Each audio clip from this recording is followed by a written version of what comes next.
My name is Yihong. I'm 16 years old and, honestly, the worst student in my class at Jitsai High School. I didn't get into the good public school, so my parents had to pay extra to send me to this private one. It was just another boring English class. The teacher was droning on, and I fell asleep at my desk, like I usually do. I had this nice dream where I'd gotten into the best school in the county and my parents were proud of me. Then a strange, cold, robotic voice echoed in my head, saying something about a God-level enhancement system binding to me. Before I could figure out what that meant, a piece of chalk hit me right on the head and woke me up. The whole class laughed at me. Even my desk mate, Zhang Xuewei, the prettiest girl in class, looked at me with disgust. Her mom is actually our English teacher, Miss Zhang, and she clearly hates that I sit next to her daughter. Miss Zhang pointed at a translation problem on the board and told me to solve it or copy it 100 times as punishment. The thing is, that problem was from a future chapter, way too hard for any of us.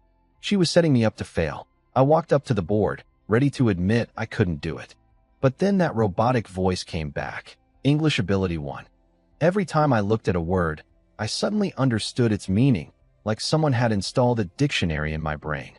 The voice kept going, 1, 1, 1, until my English level jumped to proficient. Everything clicked. I picked up the chalk and wrote out the full translation in less than 10 seconds. I even pointed out a grammar mistake in the textbook itself. Interesting should have been interested in that sentence. Miss Zhang checked the answer key and realized I was right. She turned red and quietly told me to sit back down.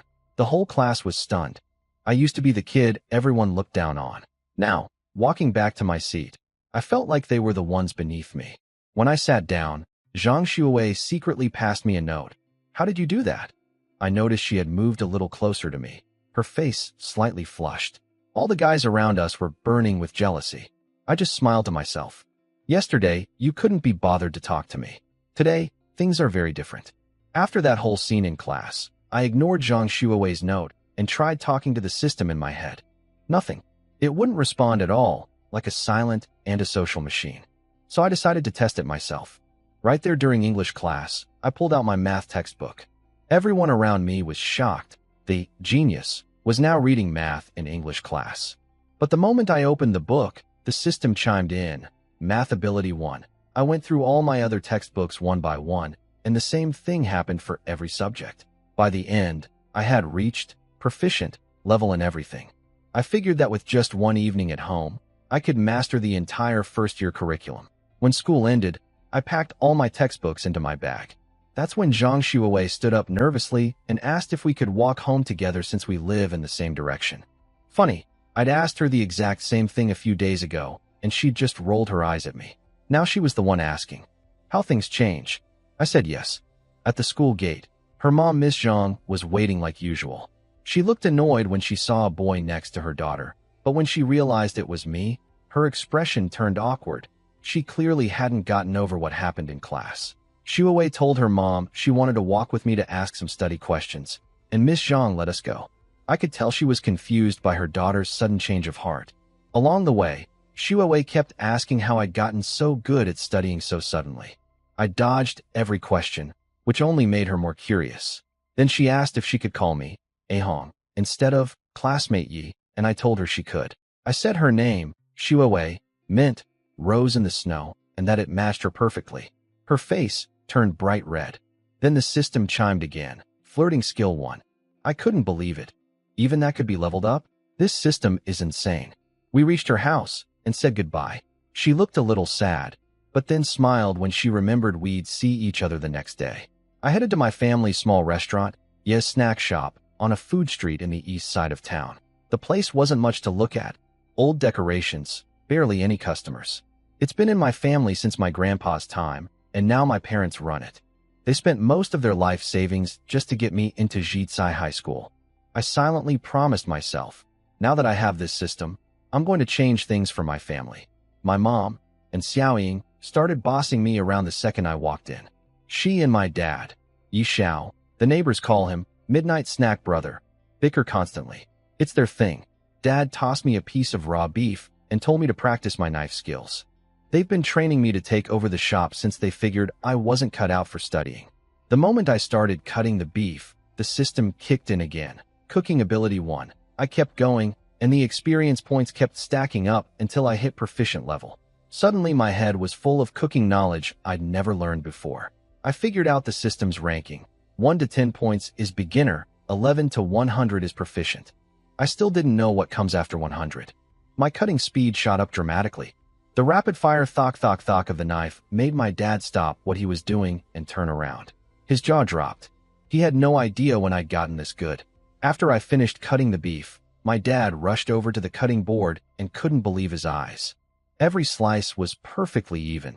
He admitted he couldn't do it that well himself. He slapped my shoulder hard and laughed, saying the family restaurant finally had a worthy successor. Then the system chimed. Anti-hit ability 1. Even getting smacked counted? I actually asked my dad to hit me again, but he just told me to stop messing around and cook the beef. Here's where things got interesting. While I was making the beef noodles using our family's old recipe, passed down from my grandpa, something felt off. My brain kept telling me the traditional steps were wrong, and that there were better ways to make the dish taste amazing. I realized my proficient level cooking ability was kicking in. So I started changing things up, swapping ingredients, rearranging the order of steps.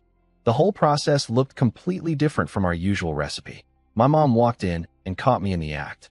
She freaked out, yelling that I was doing everything wrong and threatening to spank me if the customer complained. I told her to relax. The customer would love it.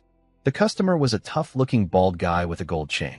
When he took his first bite, he froze. My mom panicked and rushed over to apologize, offering to make a new bowl. But the guy wasn't upset at all. He started devouring the noodles like crazy, slurped down every drop of soup, then slammed the bowl down and shouted, "One more bowl, and pack 6 more to go. I need my buddies to try this." He couldn't believe noodles this good existed and wondered how he'd never noticed our shop before. My mom came back to the kitchen in a daze. She and my dad just stared at me. I shrugged and said I told them so. They watched me make 7 more bowls. I didn't change any ingredients. I just rearranged the order of the seasonings and cooking steps. That alone transformed an ordinary bowl of noodles into something incredible. The system kept going, in the background the whole time. My parents got excited and suggested I skip college and go to cooking school instead. I rolled my eyes. Your son is meant for bigger things. That night, my parents stayed up trying to copy my method, but they couldn't get it right. They used up almost all our soy sauce in the process, then sent me out to buy more. There's a shortcut to the nearest store, a dark alley where troublemakers usually hang out. I'd normally avoid it, but with my system, I felt a lot braver. I decided to take the shortcut. I was halfway through the dark alley when I heard a girl's panicked voice up ahead. Help! Was this really happening? A damsel in distress situation, right in front of me? My blood started pumping, and I jogged deeper into the alley. I saw 3 punks with dyed hair and black tank tops cornering a girl against a wall. She looked about my age, pretty, fair-skinned, wearing a white school uniform. Her name, I'd later learn, was Lee Muya. She was terrified, her voice going hoarse from screaming for help. She'd been working late at a clothing store for triple pay during a big sale, and now she was trapped. The 3 guys were grinning like wolves, pretending they just wanted to have a drink with her. She wasn't buying it. I cleared my throat loudly. All 3 spun around, startled, but when they saw I was just a skinny student, they burst out laughing. "Go home and do your homework, kid," they mocked. Lee Muya's brief flicker of hope died instantly. She figured she was done for. But I had my system. I stood my ground and told them to get lost. That wiped the smiles off their faces. They reached behind their backs and pulled out 3 fruit knives, blades glinting in the dim light. Oh crap. I'd been planning to stall and maybe unlock some new abilities through the system. I didn't expect them to have weapons. I talked too big. I backed up fast. They charged at me, knives flashing. I looked around desperately for something to defend myself with, but all I could find were some scattered pebbles and litter on the ground. Whatever. I grabbed a stone and hurled it at them with everything I had. Ding. Throwing ability 1. Current level, beginner. The stone sailed right through the gap between them without hitting anyone. Their charge didn't slow down at all. But instead of panicking, I actually started to relax. A sly grin crept across my face. This could work. Eat another stone, I yelled, dodging around the alley while chucking pebbles at the 3 knife-wielding punks. At first, my throws were all over the place. The few stones that actually hit them barely stung. It just made them angrier. But I kept throwing, and the system kept counting. 1, 1, 1. Everything changed on the 11th stone. Ding. Throwing ability. Proficient level. That familiar rush of knowledge flooded my brain. I suddenly knew my next throw would hit exactly where I wanted. I flicked my wrist like I was launching a dart. The stone shot out twice as fast as before, whistling through the air, and smashed right into one punk's eye. He screamed and collapsed, blood seeping through his fingers as he clutched his face. One down. The other two were furious. 3 against 1, and they'd already lost a guy to some kid with pebbles. They charged at me with everything they had. But I wasn't the same person I'd been 2 minutes ago. No need to run anymore. I smiled, and 2 stones flew from my hands like lightning. 2 more screams echoed through the alley. Both guys crumpled to the ground, hands clutching between their legs, faces twisted in agony. I'd aimed for the most painful spot a man can be hit. Ding. Critical hit on a vital area. Throwing ability 5. In less than 2 minutes, all 3 were rolling on the ground, completely finished. Over in the corner, the girl was frozen, her mouth hanging open in a cute little, oh, shape. She'd forgotten to run. She just stared at me like I was glowing or something. As for me, I was riding a wave of excitement. I'd always been the timid kid, the type who swallowed his feelings when someone bullied him. This was the first time in my life I'd ever fought back and won. It felt amazing. Then the system chimed again. Ding. Rescued a girl. Her affection toward you has increased. Flirting skill 5. That snapped me out of my victory high. I walked over to the girl and got my first real look at her up close. She was stunning. Up close, this girl was even prettier than I'd thought. Fair skin, delicate features, and a pure, girl next door kind of vibe. It made me angry that those 3 creeps had almost hurt her. She was studying me too. I reached out my hand to help her up from the ground. Are you okay? I'm fine. Thank you so much, she said softly, taking my hand. Her name was Lee Muya, though I didn't know that yet. She told me she came from a poor family and worked part-time at a clothing store after school. Tonight the store had a big sale, so she'd stayed late. She took this alley as a shortcut to get home faster. Bad luck led her straight to those 3 punks. If I hadn't shown up, she didn't want to think about what would have happened. When our hands touched, we both kind of froze. Her hand was incredibly soft. She blushed and pulled away after standing up, and I felt a small pang of disappointment. She looked at the 3 guys still groaning on the ground and asked what we should do with them. I grinned and told her to leave it to me. I grabbed a handful of pebbles and walked toward them. The second they saw the stones in my hand, they panicked. Don't come closer. We'll call the police. Seriously? They were going to call the police on me. I crouched down in front of them, cold-faced, and told them that if I ever caught them hanging around this alley again, they'd regret it. Then I flung the pebbles at the wall behind them. Every single stone embedded itself in the concrete, spelling out the Chinese character for death. They nearly lost it.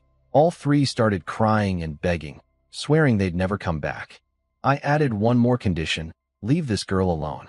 They agreed instantly, then scrambled to their feet and limped out of the alley as fast as they could. Then I glanced at my watch and panicked. The store was about to close, and I still needed to buy soy sauce. Gotta go. See you around, I called out, already jogging away. Behind me, I heard her shout. Hey, you didn't tell me your name, but I was already gone. What I didn't know was that she'd noticed my school uniform. She recognized it as Jitsai High School's, the same school she attended. I'll find him, she told herself, smiling like a flower blooming in the night. I barely made it to the store before it closed at 11. Standing outside in the cold wind with a bottle of soy sauce, I suddenly smacked my forehead. I'd forgotten to ask that girl for her name or contact info. What an idiot. I really hoped I'd get another chance to see her. Back at home, we live on the 2nd floor above our restaurant. I couldn't sleep. I was way too excited. My room is tiny, less than 10 square meters.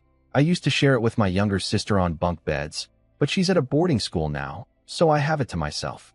I kept flipping between the top bunk and bottom bunk, grinning like a fool one moment, then grabbing textbooks the next to keep farming experience points. The system chimed, 1, over and over. But mixed in with the excitement, I started thinking seriously. Why did the system choose someone as ordinary as me? I decided not to overthink it. A gift is a gift. What I needed to focus on was using the system to improve life for me and my family. And for that, I needed money. A lot of it. One upgraded bowl of beef noodles wasn't going to cut it. I needed to unlock more abilities and get stronger. I calmed down and tried asking, "System, do you have a status screen?" For once, it actually responded. A stats panel appeared in my mind. All 9 major high school subjects: Chinese, math, English, politics, history, geography, physics, chemistry, biology, were at proficient level, with experience somewhere between 18 and 23 out of 100. I noticed that once you hit proficient, leveling up gets much slower. Just flipping through first-year textbooks wasn't very efficient anymore. I need to get my hands on second and third-year books for more experience. Beyond academics, I also had proficient-level cooking and throwing abilities, plus beginner-level anti-hit resistance and flirting skill. I sat on my bed, quietly planning how to level everything up. Then, from my parents' room next door, I heard their bed creaking in a very adult way. Annoying as always. I grabbed some paper, rolled it into balls, and stuffed them in my ears. Ding. Ear perception trained. Hearing 1. Level, beginner, great. Now I could hear them even more clearly. I need to move out. The next morning, I showed up to class with dark circles under my eyes. Thanks to my parents' nighttime activities, I'd barely slept. When I dragged myself through the back door of the classroom, I noticed something unusual. Zhang Xuewei, who was normally cold and distant, was sitting at her desk eagerly watching the door, holding something in her hands. The whole class was buzzing with gossip, wondering who she was waiting for. Turns out, she was waiting for me. The second she saw me, her eyes lit up and she jumped out of her seat so fast she almost tripped. "Ehong, I brought you an apple. They say eating one a day is good for your health." She held it out to me with both hands like she was presenting a treasure. "Oh, thanks." I mumbled, took the apple, dropped my bag on the desk, and face-planted straight down. I was too exhausted to talk. Funny thing, I couldn't sleep at all at home, but the moment I hit that school desk, I was out cold. School really is the best place for napping. Xuewei wasn't even mad. She sat beside me quietly, careful not to make noise. She probably thought I'd been up all night studying. If only she knew the real reason. Meanwhile, the class gossip machine went into overdrive. Everyone figured out that the person Xuewei had been waiting for was me, the former class loser. People were outraged. "A flower stuck in cow dung," someone muttered. Others complained that all I could do was show off some English skills. There was one person more furious than the rest. Qin Long, the so-called class hunk. He sat by the window, dyed blonde hair, ear studs, tall, and strong build with that bad boy look girls go crazy for. He'd had his eye on Xuewei, and seeing her fawn over me made his face twist with rage. In his mind, losing to someone impressive would have been bearable. But losing to me, average looks, ordinary family, no reputation except one flashy English answer, was unacceptable. He quietly swore he'd steal Xuewei away and make me pay. I had no idea any of this was happening. I was fast asleep, completely unaware that Xuewei's attention had just made me an enemy. I didn't even hear the bell ring for first period, which happened to be taught by our homeroom teacher. Our homeroom teacher, Mr. Yang Daoshen, is a 50-something math teacher who's basically counting down the days to retirement. He's mostly bald, covered in wrinkles, and teaches in such a boring, old-fashioned way that even the best students struggle to stay awake. He usually ignores small stuff. Qin Long's dyed hair, the chubby kids' comic books, and yes, me sleeping in class. So when he started his lesson on functions, I was already out cold. I would have slept through the whole thing peacefully if it weren't for Qin Long. Right in the middle of class, Qin Long stood up and raised his hand. "Mr. Yang, I'd like to report that Yihong sleeps every day and it's affecting my studies." Everyone nearly laughed. Qin Long, the guy who never studies and only chases girls, claiming someone else was hurting his grades? But nobody stopped him because they could all smell what this was really about. He was jealous. Then he showed his true colors. "I suggest you move Xuewei away from Yihong's desk." That set off whistles and teasing across the room. Some kids had already been calling Qin Long and Xuewei the golden couple of our class. People started saying they were a better match, that Qin Long was way more handsome than me. Mr. Yang walked over and banged on my desk to wake me up. I opened my eyes groggily and mumbled, "What's up, teacher? Want me to solve a problem?" The class went quiet. They remembered what happened yesterday in English class. But they told themselves there was no way I could be good at math too. Mr. Yang looked disappointed. He'd heard about my English performance and thought I was turning things around. Seeing me asleep again, he said coldly, Pay attention. Don't let me catch you sleeping again. Okay, I said, not really meaning it. I'd already mastered the entire semester's material. Why would I need his lecture? The second he turned around, I put my head back down and fell asleep. My snoring even had a nice rhythm to it. Shuawei couldn't help but laugh. She'd never seen anyone disrespect a teacher so casually. Her smile was beautiful. Several guys nearby practically drooled, and that made Qin Long even more furious. He snapped. He stormed over to my seat, grabbed me by the collar, and lifted me right off my chair. The guy is over 180 centimeters tall and strong. He held me up like I was a chicken. "Get away from this seat, you loser," he shouted. A bunch of guys cheered him on. "Nice one. We support you, class hunk." Shuawei yelled at him to stop, but her obvious concern for me only made Qin Long grip harder. I was seriously annoyed. All I wanted was some sleep, and I kept getting woken up. I have terrible morning temper. I opened my eyes and stared at him coldly. He sneered in my face. "Know your place, Yihong. A toad like you doesn't get to eat swan meat." "Let go," I said quietly. "Like hell I will." I didn't say another word. I just stared straight into his eyes. Ding. Intimidation, Aura 1. Level, Beginner, Aura.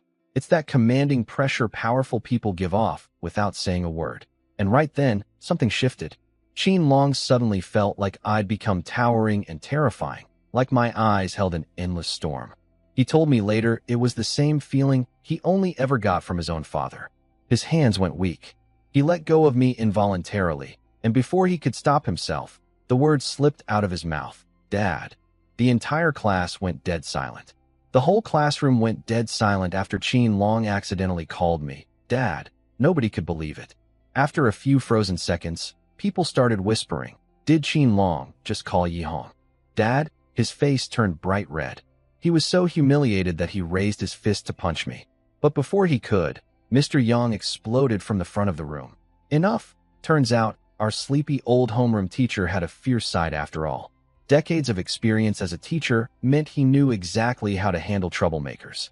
When he got serious, even Qin Long had to back down.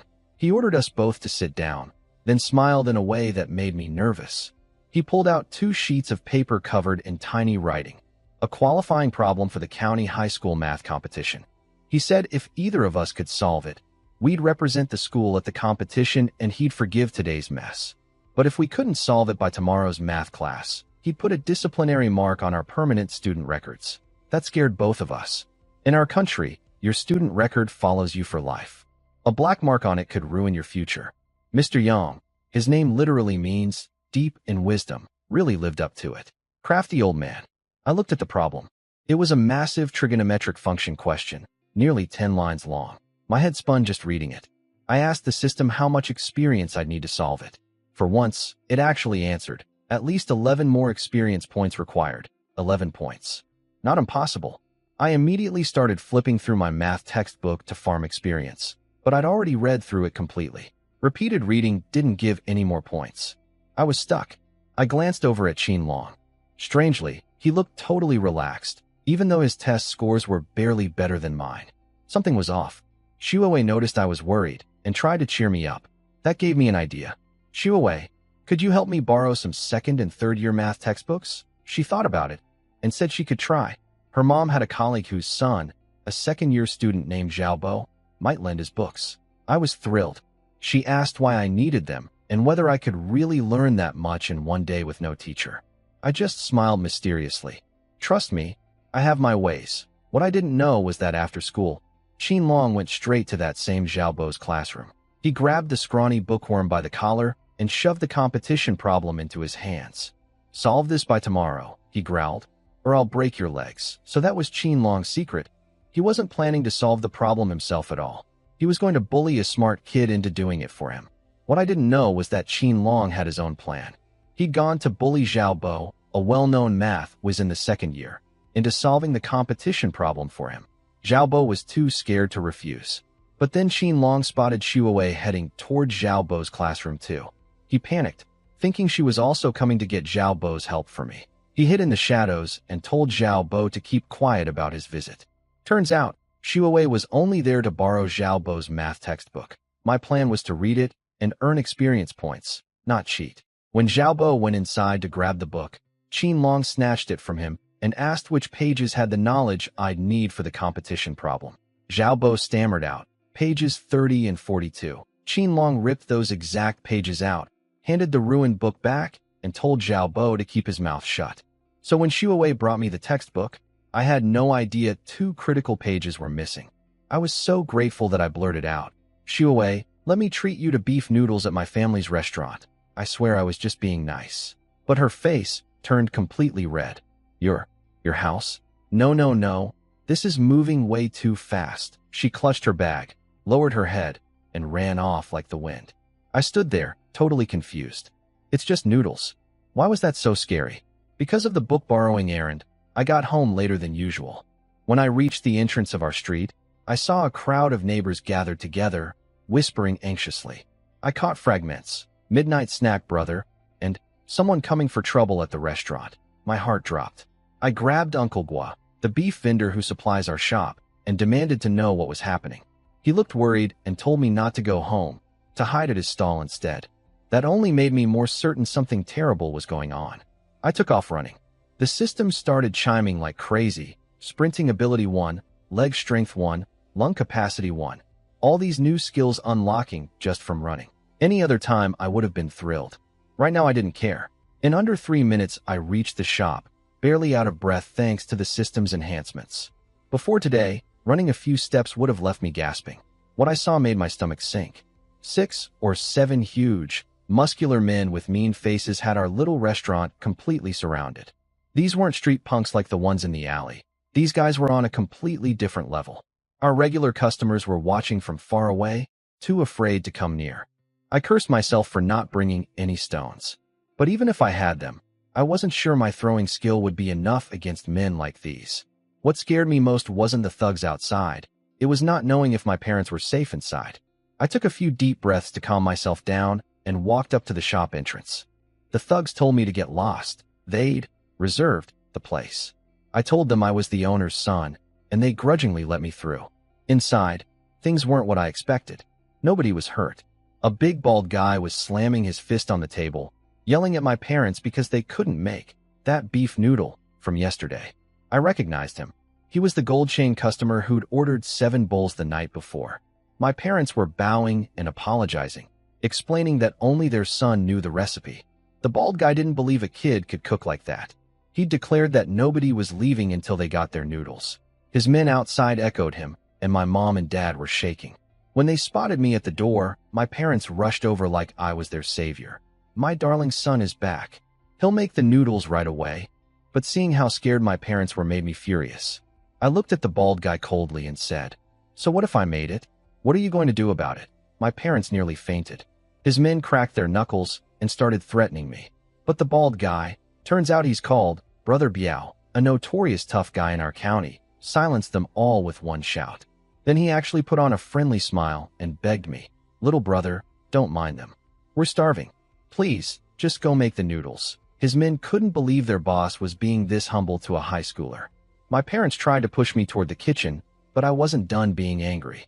I sat down at a table, casually pulled out the second-year math textbook Xu Wei had borrowed for me, and started reading.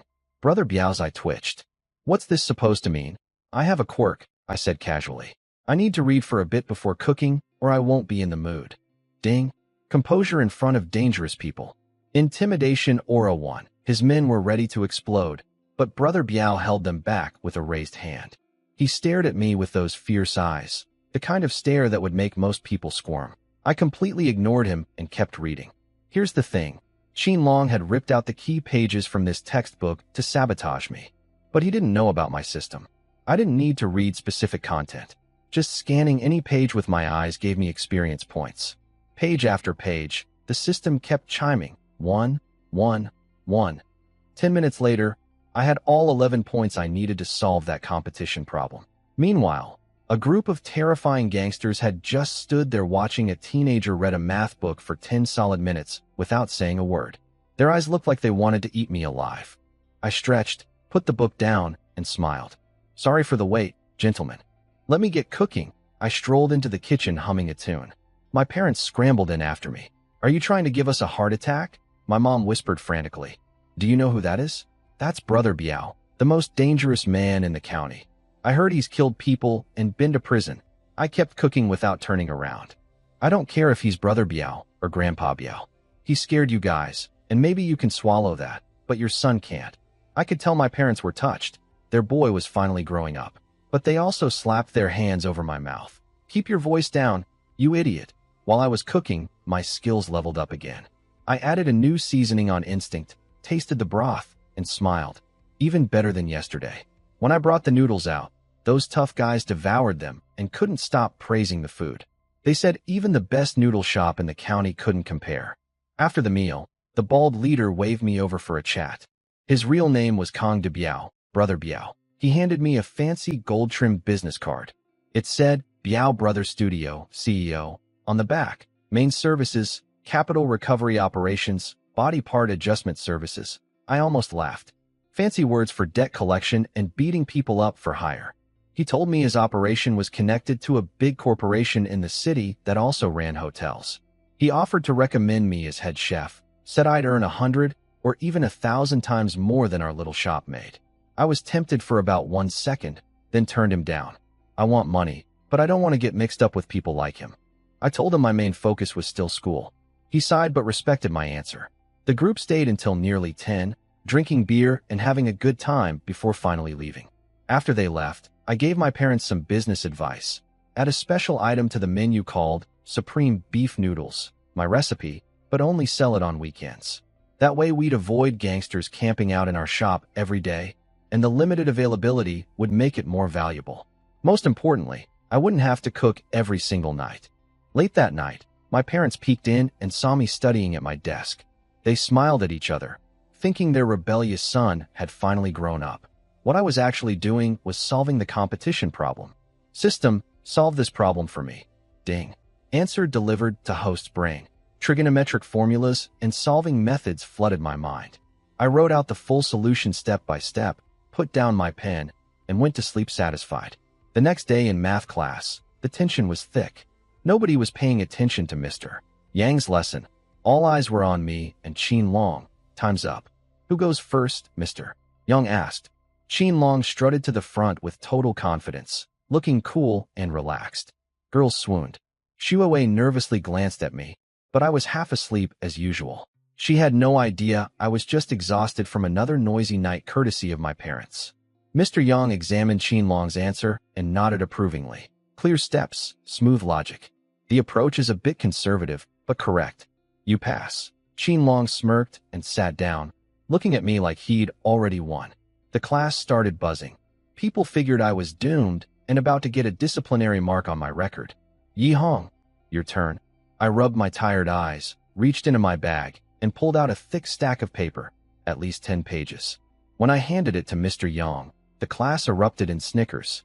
He's given up. He probably just copied random stuff from textbooks to fool the teacher. This is going to be hilarious. Mr. Yang's expression turned cold as he stared at the pile of papers in his hand. Yi Hong, what is the meaning of this? Mr. Yang, just open it and look, I said with a yawn. Qin Long sneered from his seat, saying the standard answer was only about 10 lines, so my thick stack of papers had to be nonsense. He urged Mr. Yang to just punish me already. Mr. Yang said nothing. He started reading my papers one by one, his face completely unreadable. But students in the front row noticed his hands were trembling. Finally, he looked up and asked seriously, Yi Hong, did you write all of this yourself? I nodded. He had one question. If I was this talented, why had my entrance exam been so terrible? I'd already prepared an answer for this. That test didn't seem important, I shrugged. So I just scribbled whatever. Then Mr. Yang announced that both Qin Long and I would represent the class at the county math competition. The class applauded. Xue Wei clapped until her hands turned red.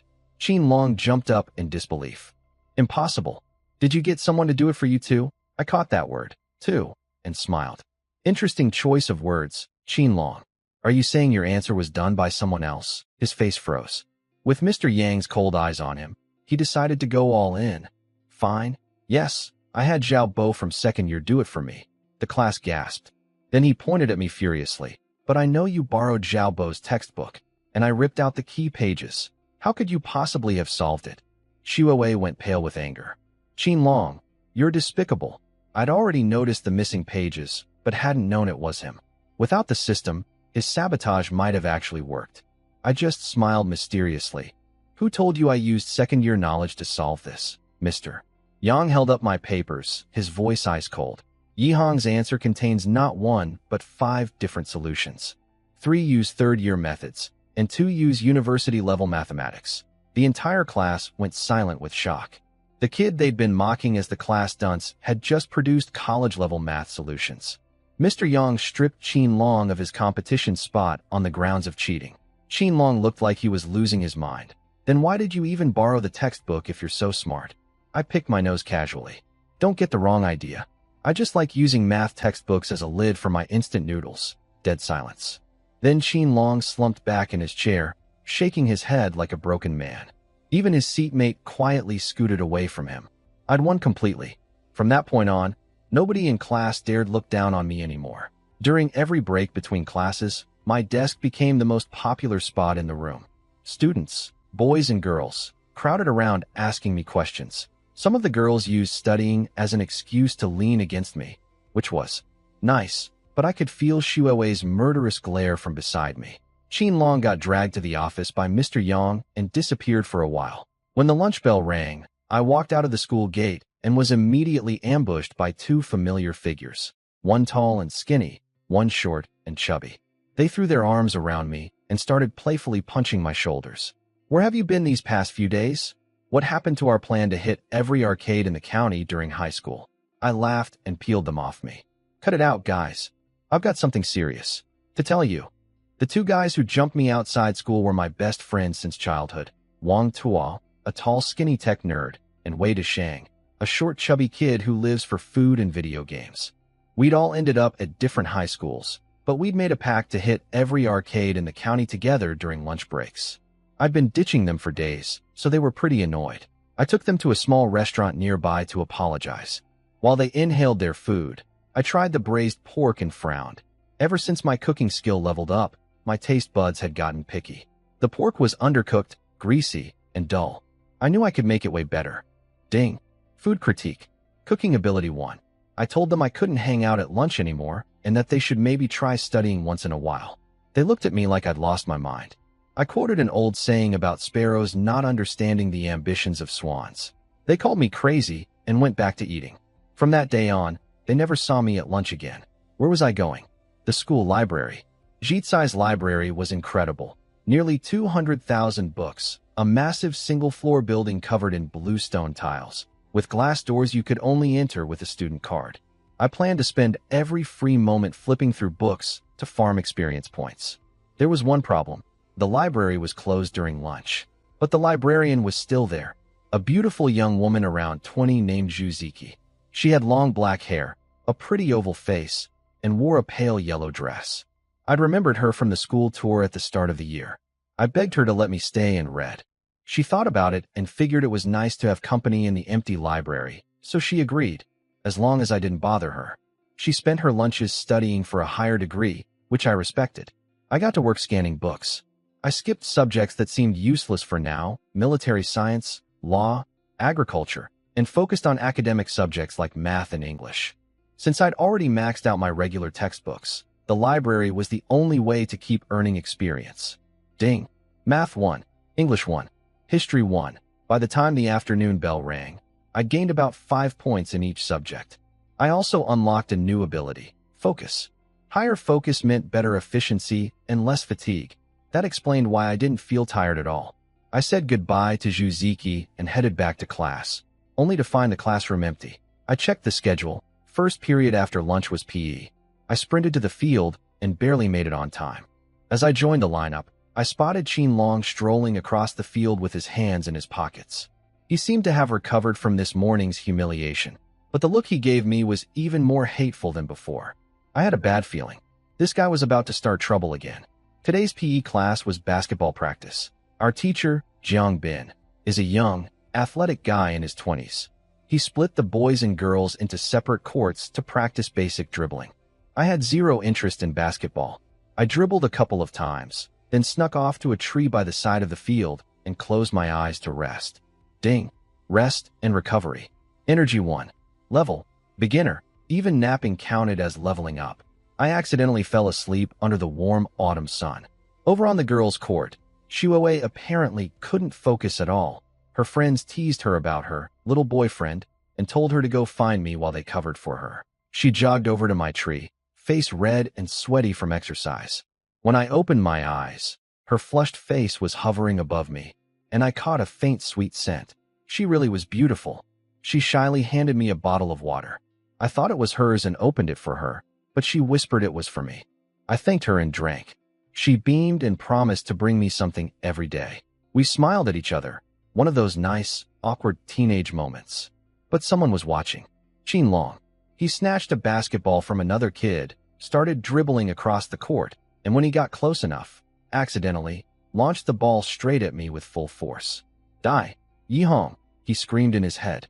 My enhanced hearing picked up something flying toward us. I saw the ball growing bigger in the corner of my eye. Ding. Reaction speed 1. I stepped in front of Shuoei and punched the incoming ball away. Ding. Punching power 1. My fist stung like crazy, skin scraped raw, but at least it didn't hit us. Shuoei panicked when she realized what happened and grabbed my hand, fretting over the broken skin. Qin Long shrugged innocently. Oops, the ball just slipped. Did I scare the big genius? Shuoei was shaking with fury. That was attempted murder. Coach Jiang came over to see what was going on. Qin Long, sounding perfectly reasonable, claimed that I had been begging to challenge him to a basketball match, but he'd been too polite to accept, and now I was getting upset about it. It was a clever trap. If I denied it, I'd look like a coward in front of everyone, especially Shuoei. If I accepted, Qin Long could humiliate me at his best sport. He'd finally learned to play to his strengths. Too bad for him. I wasn't afraid. That's right, coach, I said calmly. I heard Qin Long is great at shooting, and I'd like to have a little contest. Qin Long blinked. He'd planned a one-on-one dribbling match where his size would crush me, but a shooting contest worked too. He'd played basketball his whole life and figured no one in the entire first-year class could beat him. Coach Jiang, being young and loving a good show, dragged us both onto the court and called the whole class over to watch. Within seconds, every kid in Class 18 had crowded around the court. The rules were simple. Stand at the free throw line, shoot 5 balls each, whoever makes more wins. Qin Long started warming up while I just stood there like a total beginner. Everyone was already predicting his victory. He'd been a sports star his whole life, and even the school basketball team had tried to recruit him. Looking at us side by side, he was clearly bigger and stronger. The only person cheering for me was Shuoei. Hong, you can do it, Qin Long smirked. Weaklings go first. I tossed his own words back at him. You go ahead. I don't want to crush your confidence before you even get a turn. Coach Jiang secretly gave me a thumbs up for that one. Qin Long went first, showing off with fancy dribbling that made the girls swoon. He sank 4 out of 5 shots, 80% accuracy. Pretty impressive, honestly. He threw the ball at me with a cocky grin. Even if you miss all 5, nobody will laugh. That's just your real level. I picked up the ball, weighed it in my hands, and held it above my head in a weird position. What kind of amateur form is that? People laughed. Even Coach Jiang shook his head. But in my mind, the system was already working. Proficient level throwing ability activated. Detecting target, basket. Calculating ball weight. Wind direction. Wrist force. Angle. I released. Swish. Nothing but net. A perfect shot that didn't touch anything except the net passing through. Dead silence. Then confused whispers. Did that just happen? Second ball. Same result. Another flawless swish. The crowd erupted. 2 consecutive perfect shots was no fluke. I clearly knew what I was doing. My throwing ability from all those pebbles in the alley translated perfectly to basketball. But I was getting bored at the free throw line. This is too easy, I told Coach Jiang. Mind if I shoot from farther back? I stepped beyond the free throw line and nailed my 3rd shot. Another swish. People jumped to their feet. Students from other classes started crowding around to see what the commotion was about. For the last 2 balls, I decided to end things with style. I asked Coach Jiang to toss me an extra ball, then walked all the way back to the 3-point line. I turned around so my back faced the basket. Then I closed my eyes. I held 1 ball in each hand, arms stretched out to my sides. He's going for a blind, backwards, double 3-pointer, someone screamed. I flicked both wrists. The 2 balls sailed through the air one after the other and dropped cleanly through the hoop. Both perfect swishes. 5 for 5. All nothing but net. The last two from the three-point line, backwards, with my eyes closed. The entire field exploded. Cheering, clapping, whistling. Kids from every class were on their feet. Some guy who'd been scoffing about, just some kid shooting baskets, stood frozen with his jaw hanging open, his own basketball rolling away on the ground unnoticed. For that moment, the whole field belonged to me. As for Qinlong, he'd quietly slipped through the crowd and disappeared. What was supposed to be a normal PE class turned into my personal show. Everyone forgot about Qinlong completely. Boys crowded around me asking about basketball tips, while the girls watched with starry eyes. Ding. Group admiration triggered. Charisma 1. Ding. Flirting skill 5. Level upgraded to proficient. What I didn't know was that someone was watching from a classroom window. Up in the second-year building, Li Muya, the girl I'd rescued in the alley, had been spacing out for 3 days straight, unable to find me anywhere. In a school of 3,000 students. But when the noise from the basketball court drew her attention, she spotted me in the crowd and shot out of her seat. She nudged her seatmate and found out I was in class 18, first year. "You can't escape me," she murmured with a grin. Back on the ground, I barely escaped the mob of fans.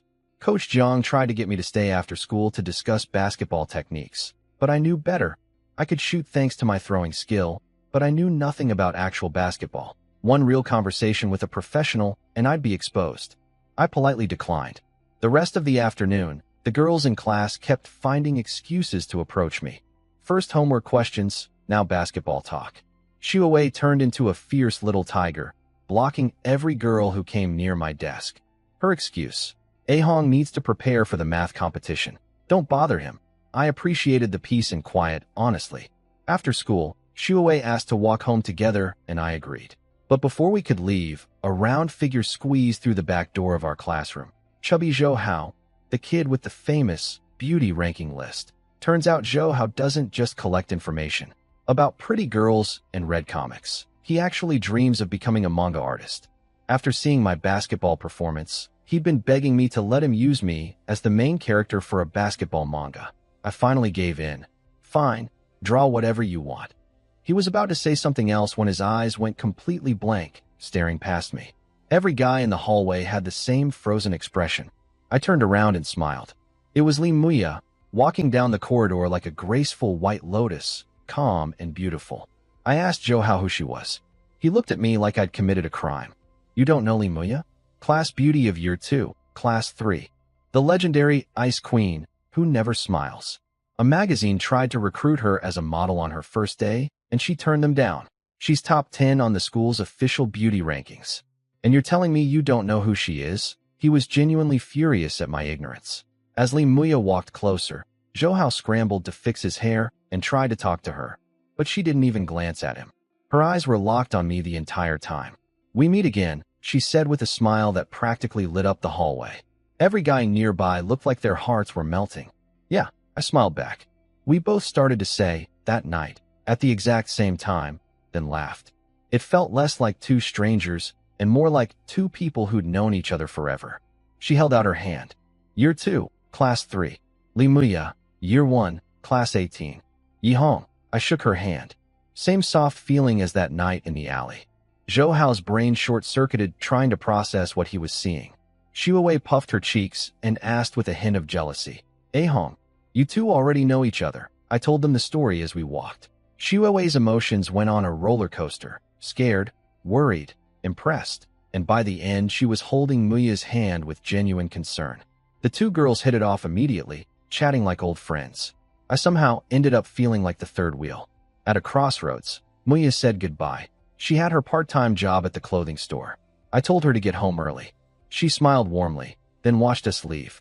I didn't see the determined look on her face as she whispered to herself, "Li Muya, fight for your happiness." What I also didn't know was that back at school, Mr. Yang had taken my math competition answer to the principal's office. He asked Principal Zhang Chanjiang to reserve one of the school's 2 precious guaranteed admission spots to Jiang University, the top school in the province, for me. The principal acknowledged my talent, but said he wanted to wait and observe. Mr. Yang left disappointed. Moments later, the principal got a phone call from a wealthy school board member asking him to save that same admission spot. The principal agreed without hesitation. Outside the door, Mr. Young overheard and smiled bitterly.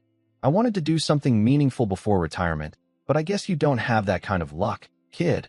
I knew nothing about any of this. When I got home, I was stunned to find a massive line of people outside our restaurant. Nearly every neighbor on the street was queued up. My parents were desperately explaining that the supreme beef noodles were weekend only and limited supply. But nobody cared. Uncle Gua, the beef vendor, was leading the charge. Come on, midnight snack brother. Don't keep the good stuff to yourselves. Apparently, Brother Biao and his crew had been spreading the word about our noodles all over town.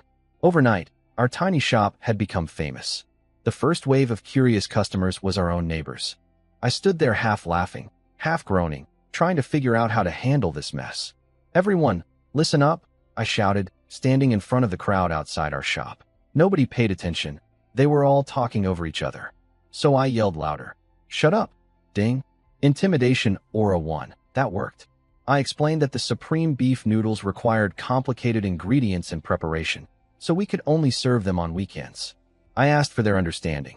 The truth was, even though I'd taught my parents every step, their version just didn't taste as good as mine. Must be the system's proficient cooking bonus. My dad proudly told everyone that I was the inventor of the dish. That caused a stir. Uncle Gui gave me a thumbs up. Old Ma from the pastry shop across the street smacked his son Xiao Ma on the head, comparing him unfavorably to me. Xiao Ma just scowled and walked off muttering, "Big deal. It's just noodles. Something about that guy always rubbed me the wrong way. He constantly looked like the world owed him money." That night, my family discussed strategy. Weekends would be great for business, but Monday through Friday our regular food couldn't compete. My dad joked that customers refused to eat his noodles now that they'd tasted mine. I proposed inventing a brand new dish that my parents could make without my help. My mom knocked me on the head. Inventing recipes isn't that easy. Your grandpa traveled across provinces to create that beef noodle recipe. I smiled. How do you know until you try? I got on our old desktop computer and started researching recipes. I focused on pastries. They last several days, can be mass-produced, and wouldn't compete with our noodles. Ding. Computer skills 1. Ding. Cooking ability 1. Over the next few days, I settled into a routine. School, library, school during the day, recipe research at night. Qin Long had finally stopped bothering me after embarrassing himself so many times. Meanwhile, a brand new pastry recipe was taking shape in my mind. Then Saturday arrived. When my parents opened the shop at 6:30 a.m., a line of nearly 100 people stretched down half the street. Word had spread far beyond our neighborhood. People from all over the county had come. Brother Biao was first in line, slapping his bald head with excitement. Finally open. I've been dying for this. We prepared extra tables outside and even borrowed space from neighboring shops, but it still wasn't enough. People stood eating their noodles without seats. The sounds of slurping and the amazing aroma filled the whole street. Customers raved about the food, some cursing themselves for not ordering 2 bowls, others planning to come at 4 in the morning next weekend. But across the street, Xiao Ma watched our success with dark eyes. He turned to a guy in a baseball cap beside him and said quietly, "You know what to do." "Of course," the guy replied. "Find a fly in the noodles, right? Easy." He pulled his cap low and joined the line. Meanwhile, 2 small figures were walking up the street toward our shop. 2 beautiful figures showed up at our shop that morning. Shuawei in a pale yellow dress and Muya in a white t-shirt and jeans. They'd volunteered to help out. My parents were stunned when these 2 pretty girls walked right past the line and said they were here to work. When I popped my head out of the kitchen to introduce them as my classmates, my mom and dad exchanged confused looks. Is our son dating? Wait, 2 of them at once. Having them help made a huge difference. Plus, 2 gorgeous girls serving customers attracted even more people, especially guys. The line outside actually grew longer instead of shorter. Then disaster. We ran out of beef. My dad announced that we were sold out. A guy in a baseball cap started making a scene, complaining loudly and stirring up the crowd. But before things got ugly, one of Brother Biao's men stepped out of a nearby alley, shoved the troublemaker aside, and told him to get lost. He quietly explained to me that Brother Biao felt bad about scaring my parents before, so he'd posted a guard nearby to keep troublemakers away. Turns out the cap guy was a hired agitator. I watched him run off and made a mental note of it. We closed before noon. I estimated we'd made around 3,000 yuan just that morning from 10 yuan bowls. I brought out 2 special large bowls with extra beef and fried eggs for Shuawei and Muya. They teased me while eating, saying it was unfair that I was good at studying, sports, and cooking. The 3 of us had a nice, warm time together. After the girls left, my parents started debating which one would make a better future daughter-in-law. Mom preferred Shuawei's warm personality. Dad liked Muya's cool elegance. I ignored them both.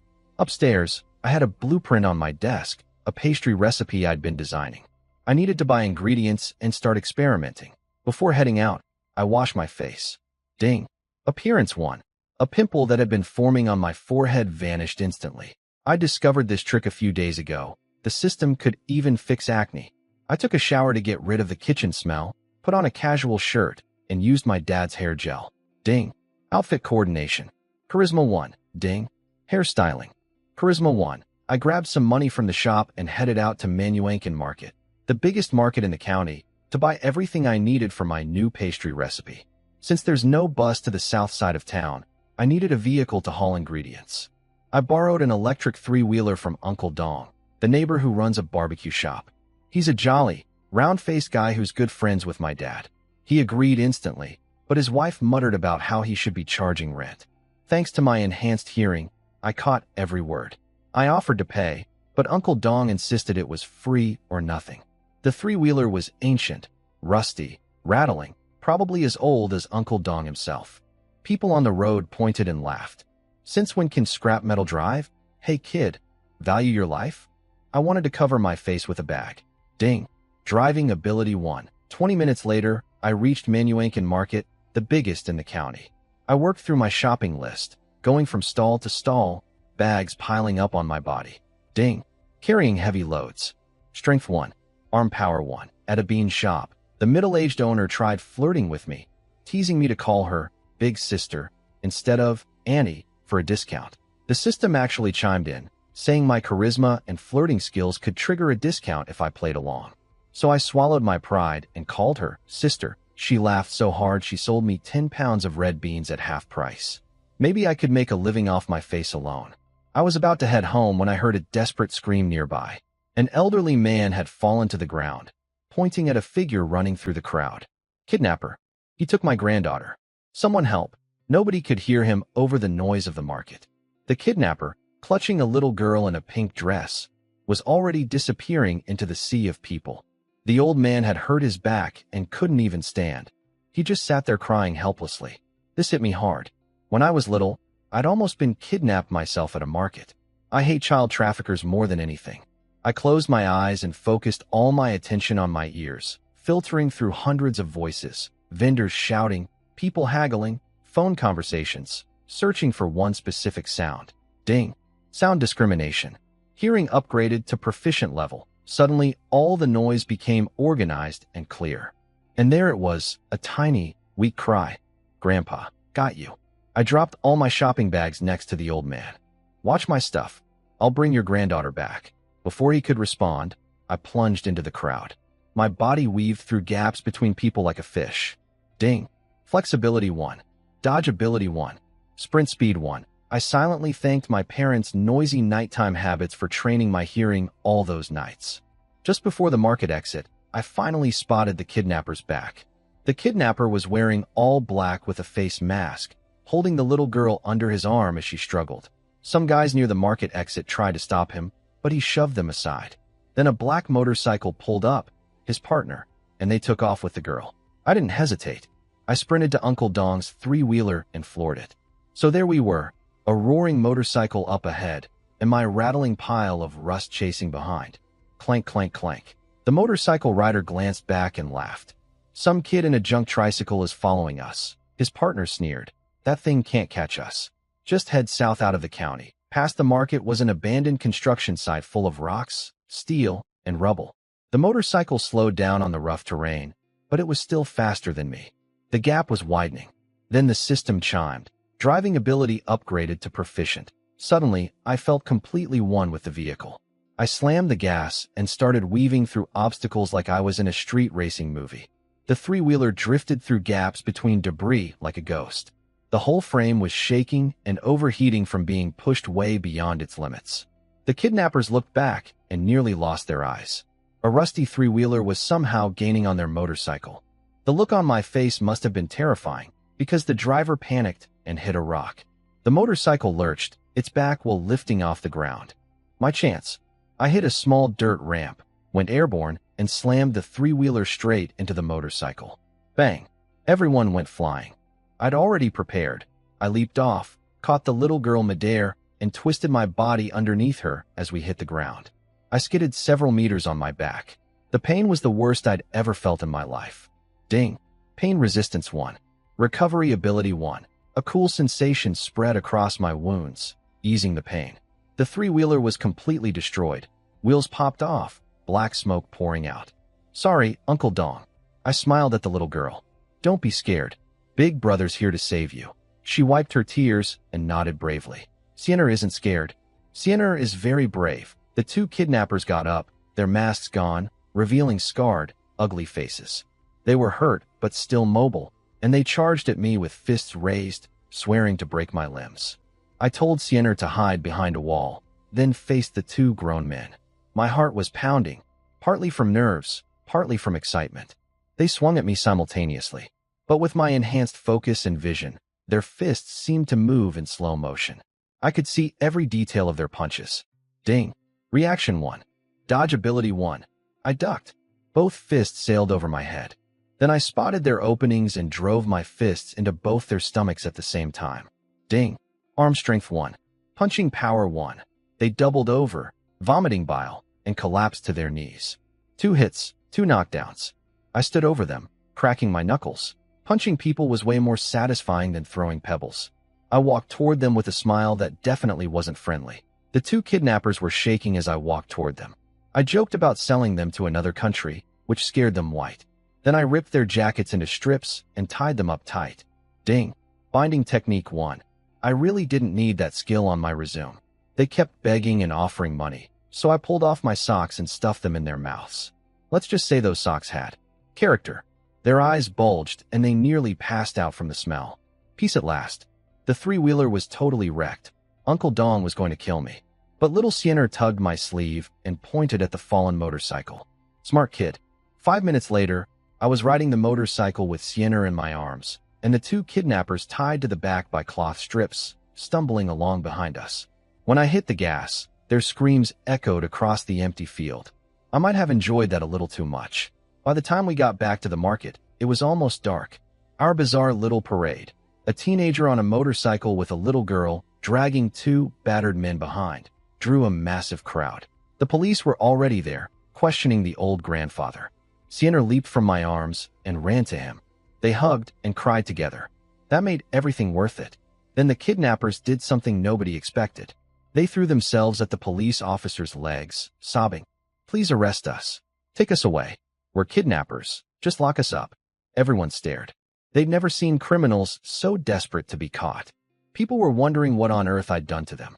2 officers approached me, a tough-looking middle-aged man named Duan Feihu from the Criminal Investigation Unit, and his young trainee Song Lingling, who was barely older than me and looked at me with obvious curiosity and a hint of competitive annoyance. This was her first real case, and a high schooler had already solved it before she arrived. The crowd cheered. People called me a young hero and started snapping photos. The grandfather grabbed my hands with tears streaming down his face, thanking me over and over. I asked nervously if I'd get in trouble for roughing up the kidnappers. Officer Duan laughed and said of course not, but he'd need me to come to the station to give a statement. I agreed, then glanced at all my grocery bags still sitting on the ground. He promised to have someone deliver them to my house. Sienna and her grandfather were sent home by the police. Before leaving, the little girl waved at me happily, and her grandfather, who said his family name was Kai, promised to visit our restaurant to thank me properly. I gave him the address without thinking much of it. I spent the whole evening at the police station giving my statement. By the time I came out around 10 o'clock, Officer Duan and his trainee Song Lingling walked me to the door. They'd pieced together the full story and clearly didn't see me as just some kid anymore. They both gave me a formal salute. Lingling even asked if I'd consider joining the police force, which earned her another glare from her boss. Officer Duan quietly told her later, I overheard with my enhanced hearing that a teenager with my kind of courage and fighting skills probably wasn't ordinary. He suspected I might have powerful people behind me. He was wrong about that, but I didn't mind the respect. A police car drove me home. When we pulled up to our street, only our shop's lights were still on. My parents were standing outside in the dark, watching for me. Mom grabbed me in a hug and cried. Dad didn't say anything, but his eyes said enough. They'd been told what happened, but they couldn't relax until they saw me in person. Mom inspected me head to toe. She was confused when she saw my shirt was torn to shreds on the back, but my skin was perfectly smooth underneath, not a single scratch. That was my beginner-level recovery ability at work. Even I was impressed. I promised them I wouldn't do anything that dangerous again, and they finally let me go to bed. Lying there that night, I pulled up my status screen. In less than a week since getting the system, I'd unlocked dozens of abilities. Over 10 had reached proficient level, all my school subjects, cooking, flirting, driving, and hearing. Each proficient level skill had shown a dramatic quality jump. Today's rescue wouldn't have been possible without proficient hearing to locate the girl and proficient driving to chase down that motorcycle on a rattling three-wheeler. My next goal was clear: get every ability to proficient as fast as possible. I slept deeply that night, but plenty of other people in the county couldn't sleep. They were still thinking about our noodles. Someone wrote a social media post titled, "If you haven't tried these noodles, don't call yourself a local." It included photos and a passionate review praising the supreme beef noodles from every angle. The post went viral overnight. Comments ranged from, "I'm bringing a knife to your house if I can't get a bowl tomorrow," to, "My wife made me promise to line up at 5 a.m. Now I'll have to go at 4. Ironically, a separate article about a teenage hero who'd fought 2 kidnappers at the market got way less attention than the noodle review. The next morning, I was up before 5. My parents were still asleep. I crept downstairs to the kitchen to begin working on my new pastry recipe. I woke up before 5 and snuck down to the kitchen to work on my new pastry. With my proficient cooking ability guiding me, I mixed glutinous rice flour, sugar, osmanthus flowers, and red beans, then steamed it for 20 minutes. What came out was beautiful, a round, translucent red cake dotted with golden flower petals, like stars embedded in a ruby. I was sure 9 out of 10 girls would stop in their tracks seeing this thing. I took a bite. Sweet, soft, warm, and incredibly satisfying. I named it Supreme Osmanthus Red Bean Cake. Ding! New dish invented. Cooking 5 by 6. The line outside was already twice as long as yesterday. That viral social media post had done its job. Shuewe and Muya showed up early to help again. We'd ordered extra beef this time, but it was still running low by mid-morning. Then trouble started outside. I heard a shrill voice screaming, "No more borrowing. Get that brat Yihong out here." It was Xiao Chunlan, Uncle Dong's wife. I went outside and found her throwing our customers out of her barbecue shop's borrowed seating area, calling me a thief in front of everyone. She was demanding I return the three-wheeler. That's when it hit me. I'd been so busy that I'd completely forgotten to tell Uncle Dong about the destroyed vehicle. But instead of asking what happened, this woman was publicly accusing me of stealing. Uncle Dong himself wasn't angry exactly. He just looked sad. He said the old three-wheeler had sentimental value after all these years together. He just wanted it back. I sighed. "Uncle Dong, I can't return the old one. It's gone. But I'll buy you a brand new one." His wife laughed nastily. "A new one? Do you know how much that costs? You're just a broke student. Selling a few bowls of noodles doesn't make you rich." My mom fired back, and my dad promised they'd cover it. But the damage was being done. I could hear customers in line whispering about me being untrustworthy. Some were even leaving. If I didn't fix this fast, our shop's reputation could be ruined. Then, at the far end of the street, a convoy of luxury cars appeared. 4 black Mercedes sedans flanking a silver BMW with the license plate, Jiang, 8888. People in line parted to let them through, whispering in awe. Someone recognized the plate number as belonging to the Kai Group's chairman. The convoy stopped right in front of our shop. Bodyguards in black suits emerged and opened the BMW's door with an umbrella. A little girl in a flower dress leaped out of the car. The moment she saw me, her face lit up with the biggest smile, and she launched herself straight into my arms. "Big brother." "We meet again." It was Siener. "Big brother." Siener clung to me, refusing to let go. I hadn't expected to see her again so soon. From the silver BMW stepped a commanding middle-aged man in an expensive gray suit. the kind of person who clearly held power. People in the crowd recognized him immediately as Kai Jiannan, one of the top 10 entrepreneurs in the county, head of the Kai group. Then he helped the old man, Xianer's grandfather, out of the car. His name was Kai Hung. Some businessman in the crowd rushed over just to say hello to Kai Jiannan, practically glowing when he got a cold. In response. That's how much influence this family had. Kai Hung told me they'd come specifically to thank me. Kai Jiannan handed me his business card with both hands and said, "Xiao Yi, if you ever need anything, come find me at the Kai group. I'll make it happen." The crowd gasped with envy. People spend years trying to get a meeting with this man, and here he was making promises to a teenager. Old Mr. Kai noticed the tense atmosphere and asked what was wrong. I explained the whole mess with the three-wheeler. He shook his head with a laugh, then turned to the crowd and told the full story of yesterday's rescue in a booming voice. How I'd chased 2 kidnappers on a rusty three-wheeler across an abandoned construction site and fought them both to save his granddaughter. A hero like this, do you really think he'd steal a tricycle? He declared. People suddenly connected the dots with the police article from last night. The crowd burst into applause. I felt the system chime, reputation won, being praised for good deeds. But Xiao Chunlan still wouldn't quit. How do we know this isn't all staged? She sneered. Slap. Uncle Dong smacked her across the face. Are you insane? You think a man like Mr. Kai would come here to act in a play? He was furious, yelling at her to stop embarrassing them. She collapsed on the ground crying, and honestly, some of what she said wasn't entirely wrong. She complained that Uncle Dong kept lending things out and letting neighbors use their space while their own business suffered. I realized I'd been so focused on growing our shop that I hadn't considered how it affected the people around us. I need to think about expanding our own space. Kai Jiannan had been watching this whole scene with cool eyes. He snapped his fingers and called over his secretary, a sharp-looking woman in a professional skirt suit and red-framed glasses. Have someone bring the best 3-wheeled motorcycle from our subsidiary. Now, I looked at his business card again. Kai Group, main business, vehicle sales, including cars, motorcycles, and utility vehicles. Old Mr. Kai chuckled. My son might not be able to get you everything on short notice, but vehicles? That's the one thing he's never short of. 10 minutes later, a brand new 3-wheeled motorcycle rolled up to our shop. It was gorgeous, sapphire blue, sleek design, gleaming in the sunlight. A crowd gathered around it instantly. Uncle Dong and Xiao Chunlan stopped fighting and stared at the beautiful machine with wide eyes, too intimidated to even touch it.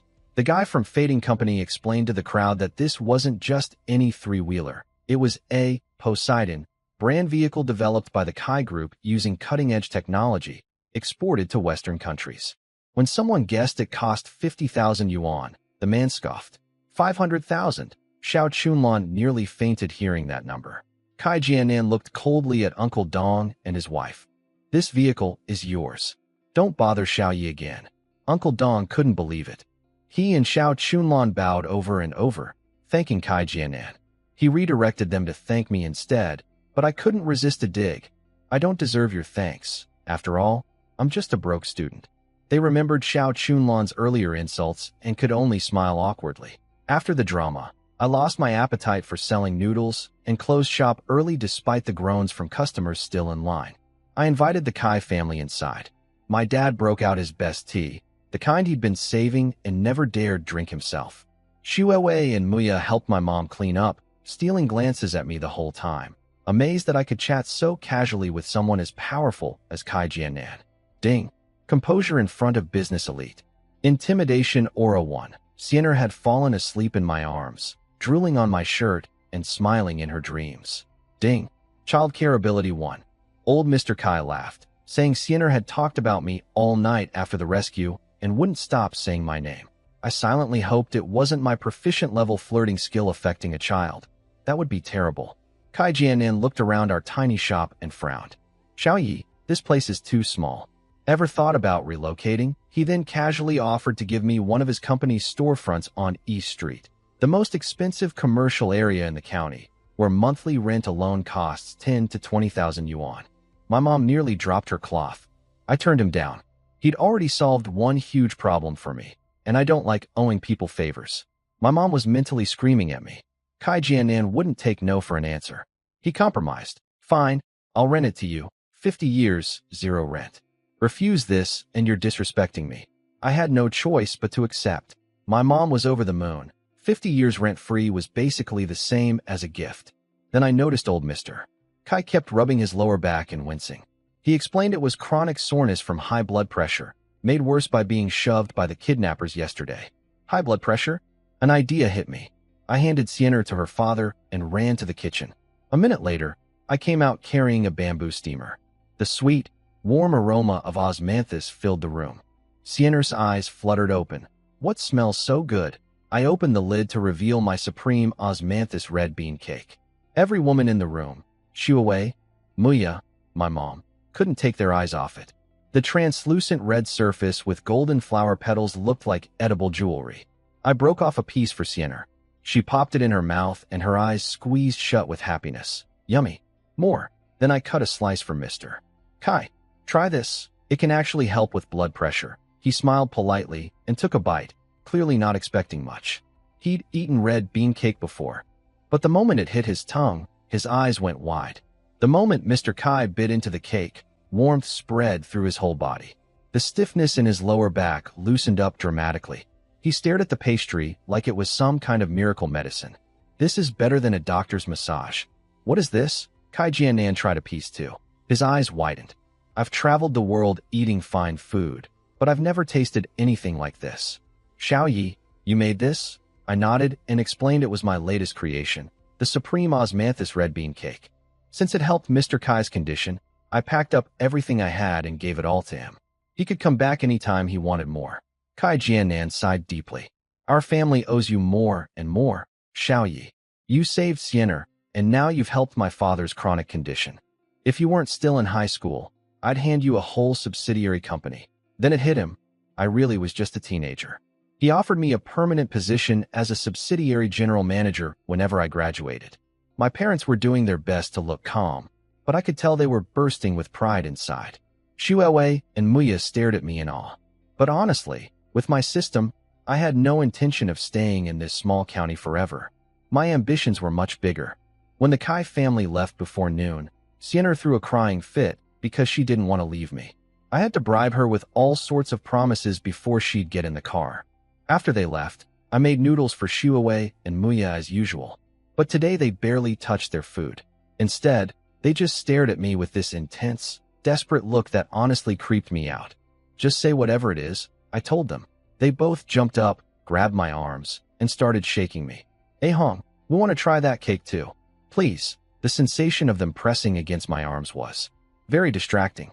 Let go first, and I'll make some right now. I fled to the kitchen while they high-fived behind me. Apparently, they'd been dying to try the cake ever since they saw it, but were too shy to ask in front of the Kai family. When I'd given everything away to Mr. Kai, they'd nearly lost it. Since I'd planned for my parents to handle the cake production going forward, I brought them into the kitchen and taught them the recipe several times. Their version wasn't as good as mine, but it was more than good enough to sell.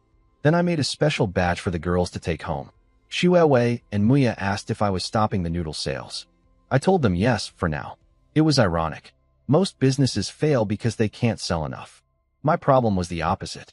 If I kept selling every weekend, I'd be trapped in the kitchen with no time for anything else. The girls seemed a little sad about not having a reason to come help on weekends anymore. I teased them. Don't tell me you actually want to come every weekend. They both turned red and bolted. That evening, to celebrate a great weekend, our family went out for dinner. My mom had been dreaming about a new Western restaurant in town, but could never justify the cost. Now was the time. But as we headed out, I noticed her bag looked suspiciously heavy. Mom, what's in that bag? She blushed. Just the cash from this weekend's sales.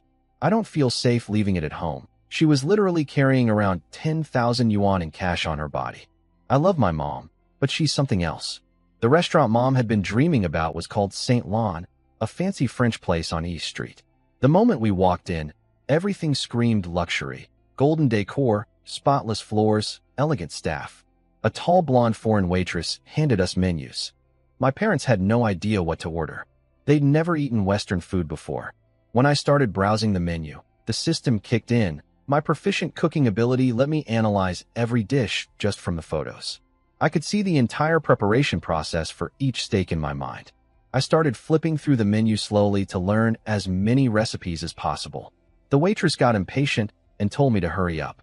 I noticed she was eager to go serve a flashy-looking couple at the next table, a fat guy with a gold chain and a woman dripping in jewelry. I quickly ordered 2 medium-well filet mignons for my parents and a medium-rare sirloin for myself. When the food arrived, my parents struggled badly with a knife and fork. Mom especially was sweating, forgetting everything she'd practiced at home. She kept using the wrong utensils, like scooping soup with a dessert spoon. After the system taught me proper technique, I helped them one-on-one. When Mom finally got it, she squealed with excitement. A bit too loudly for this quiet restaurant. "No class," the fat guy at the next table sneered. Mom immediately apologized, her head down.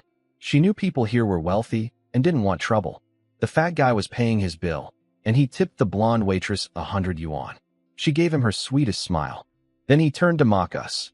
"If you don't know how to eat Western food, don't come here pretending to be sophisticated. Look at how you're dressed." He even complained to the waitress about the restaurant letting people like us in. Mom's face went from red to white. I saw sadness flash in her eyes, and it hit me like a knife. I spoke up, my voice cold. Not knowing Western table manners doesn't mean someone lacks class. Plenty of people with far more dignity than you have never eaten at a place like this. I picked up the aperitif glass, downed it in one go, and held up the empty glass. Aperitif. I'll drink it whenever I feel like it. A meal is just a process. People who hide behind fake etiquette to pretend they're upper class are the ones who truly have no manners. I could eat with my bare hands if I wanted. What are you going to do about it? The waitress smiled and said eating with your hands was indeed impolite. I looked at her evenly. You're right, but that's not what a restaurant employee should be saying right now. If I were your manager, you'd be fired. Your job is to de-escalate conflicts, not take sides. Though I understand, he did tip you 100 yuan. Her smile froze. She'd never met a Chinese customer who'd talk to her like that. And by the way, I continued, our lady here spoke a bit loudly and already apologized. That should be enough. Meanwhile, someone else has been barking insults like a rabid dog. It's pretty obvious who actually has class and who doesn't. Ding. Debate ability 1. Intimidation aura 1. My dad secretly gave me a thumbs up under the table. Mom wiped her eyes, touched and proud. The fat guy's face turned purple. You've got a smart mouth, kid. Whatever. I'm not going to waste my time arguing with some country bumpkin. He stormed off with his companion. The fat guy was heading out, but couldn't resist one more insult, calling us country bumpkins pretending to be rich. My mom muttered, just a nouveau riche, under her breath, which set him off again. I smiled and said, actually, when it comes to being nouveau riche, you can't even compete with Our Lady here. Then I, accidentally, unzipped my mom's bag, revealing the massive pile of cash inside. The guy's eyes nearly popped out. Who walks around casually carrying over 10,000 yuan? He realized my mom was a more authentic, nouveau riche than he'd ever be. He grabbed his woman and fled the restaurant. We finished our meal in peace. When it was time to pay, the floor manager himself came over instead of a regular waiter. He apologized for the poor service, but the blonde waitress was right behind him, clearly having reported me as a troublemaker. I decided to teach them one more lesson. I raised my voice so the whole restaurant could hear and started listing every flaw in their sirloin steak. The thickness was wrong. The marination time was too short. They hadn't pre-treated it with proper olive oil and sea salt. All knowledge straight from my proficient cooking ability. The other diners were fascinated, nodding along. The manager started sweating. The waitress stood frozen. Being French herself, she could tell I wasn't making things up. Then I casually mentioned that a friend of mine was thinking about opening a steak restaurant in town, and that with St. Land's quality as the competition, his business would thrive. I had no such friend, of course. But the manager believed me completely and nearly collapsed with panic. He offered to comp our entire meal as an apology. My mom tugged my sleeve. We'd eaten, we'd gotten justice, no need to push further. I agreed and told them to stop looking down on people. On our way out, Mom tipped the blonde waitress 100 yuan with the most satisfied expression I'd ever seen. On the walk home, she joked, maybe I'll open my own Western restaurant right across from St. Lawn. I laughed, but the idea actually stuck in my mind. That night, my parents sat me down for a serious talk. They wanted to know if I was really their son or if some genius had possessed my body. I needed a believable explanation, so I told them the truth, sort of. Everything I know, I learned at the school library, I said mysteriously. Where do you think I spend every lunch break? They bought it. My dad even said he wished he could visit this magical library. Mom shot back. You can barely read. You probably couldn't even understand the book covers. While they bickered, I sat down at our ancient desktop computer. After a painfully long boot up, I borrowed Dad's phone, opened a web page, and started typing rapidly, clicking, scrolling, tapping between devices. After a while, I leaned back with a satisfied smile. I'd just taken care of something important. That night, I set up a public social media account for our restaurant called Yes Food. I'd gotten the idea from that viral post about our noodles. Why let strangers do our advertising when I could do it myself? I wrote an article promoting the supreme osmanthus red bean cake with beautiful photos and detailed descriptions. My proficient-level Chinese ability automatically polished the writing, fixing structure and removing errors. Ding. Social Media Management 1. Advertising Ability 1. The system even told me my beginner advertising ability would automatically attract followers. Not bad at all. I published the article at 11 and went to sleep feeling good. The next week started with the same boring classes. Everything was too easy now. At lunch, I headed straight to the library as usual, but today I was looking for business books instead of academic ones. The selection was disappointingly small. The only useful one I found was Restaurant Management Fundamentals, and it was in English with no translation. Ding. English 1. Restaurant Management 1. The librarian, Zhu Ziki, had been getting more and more curious about me. She'd expected my library visits to be a passing phase, but I showed up every single day without fail. Today she decided to find out what I was actually reading. She snuck up behind me and caught me flipping pages at an insane speed. Before I noticed her, she grabbed my ear. What are you doing reading restaurant management books instead of proper schoolwork? And in English? Can you even understand this? And who reads that fast? She was genuinely annoyed. My ear hurt. Without thinking, I reached over and grabbed her ear right back. It was surprisingly soft and smooth. She froze for 2 seconds. Then, H. Her scream echoed through half the library. I instantly let go, but the damage was done. She was furious and embarrassed, pointing at me, unable to form words. I treated you like a little brother, and you. Humph. She stomped off to her reception desk and buried herself in her own books, refusing to look at me. I knew I'd gone too far and followed her to apologize. While trying to make peace, I noticed she was stuck on a math problem, not a regular one, but a university-level calculus question. She was studying for her college upgrade exam, and this problem had stumped her for days. She'd asked math teachers at the school, and none could solve it. She'd searched the entire library with no luck. I asked the system to scan the problem. Proficient math ability activated. Success probability, 70%. Solve? Yes. Solution complete. Ziki was sitting there fuming. Angry at the math problem, angry at me. When I said casually, try using the Lagrange mean value theorem, Ziki couldn't believe the voice came from me. I didn't bother explaining. I just grabbed her calculus book and started writing. She tried to snatch it back, but froze when she saw me scribbling out a complete solution to the problem that had stumped her for days. So that's how this step works, she muttered, watching over my shoulder. 3 minutes later, I handed the book back. She stared at me in shock. How did you? You're a first-year high school student. She tested me with several more problems. I solved them all without breaking a sweat. Then she switched from amazed to scheming. She said she'd forgive the ear incident, on one condition. I had to tutor her in calculus every day. When I hesitated, she smiled sweetly and threatened to post a notice outside the library. Year 1 Class 18 student Yihong publicly harassed the librarian. I had no choice. For the next hour, she clung to me, bombarding me with calculus questions. When the bell rang and I left, she chased me to the door shouting, "Don't forget to come tomorrow." Every passing student and teacher turned to stare. She blushed and ducked back inside. Ding. Teaching Ability 1. The afternoon's first class was information technology, basically computer class. I'd always liked computers. As a kid, I'd even written, "I want to be a computer engineer," on a piece of paper. Chubby Zhou had saved me a seat. Saved it for you. You're the star of my manga. After all, the teacher, Mr. Zhao Lin, was actually decent. He taught programming basics in the first half and let us practice in the second half. I listened carefully for once and took real notes. Ding.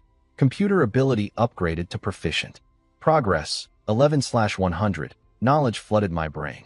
Programming concepts that had seemed confusing moments ago suddenly made perfect sense. When Mr. Zhao told us to write a simple program, everyone opened their computers and started struggling.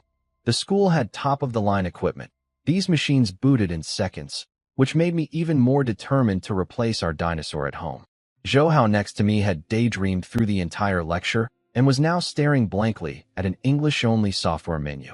Meanwhile, my fingers were already dancing across the keyboard. I finished Mr. Zhao's assignment in minutes, then kept going. I started building a small video game from scratch. My classmates gathered behind me one by one, mouths hanging open, watching code turn into an actual working program. They were still trying to figure out step 1. When I hit, run, and a little character started bouncing across the screen with cheerful music, the whole group erupted in cheers. They were more excited than I was, like they'd just witnessed a rocket launch. Zhou Hao wrapped himself around my leg and looked up at me with puppy eyes. "Master, please take me as your student," after Zhou Hao wiped his nose on my school pants. "Thanks for that." I patiently helped him finish his assignment. Other classmates gathered around with notebooks, and they said my explanations were actually easier to understand than the teacher's. Ding. Group teaching. Teaching ability 1. Mr. Zhao noticed the crowd from the front and was about to come investigate when he tripped over a cable. His computer let out an ugly beep, blue-screened, then went completely black. He couldn't turn it back on no matter what he tried. The class cheered, hoping for an early dismissal, but I felt partly responsible since I'd caused the distraction, so I walked up and offered to help. Mr. Zhao gave me a condescending look. This machine was imported from overseas. I've been a professional for over 10 years, and I'm not sure I can fix it. Go sit down. How will you know if you don't let me try? I said calmly. He huffed and stepped aside, ready to watch me fail. I scanned the computer with my system. 1 fault detected. Repair success rate, 95%.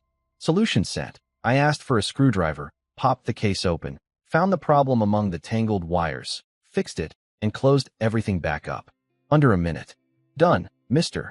Zhao stared at me like I was insane. He pressed the power button, and the familiar startup chime played. The desktop appeared. His jaw dropped. The class erupted. Zhou Hao was practically doing a victory dance. "I told you my master could fix it, Mr. Zhao's attitude toward me completely flipped. He started calling me the respectful you. I handed back his screwdriver and told him to please continue the lesson. My classmate's dream of leaving early was crushed. In the corner, girls teased Shu away about her little boyfriend, getting more impressive every day. She turned red and insisted we weren't like that. After class, Mr. Zhao pulled me aside with a troubled expression.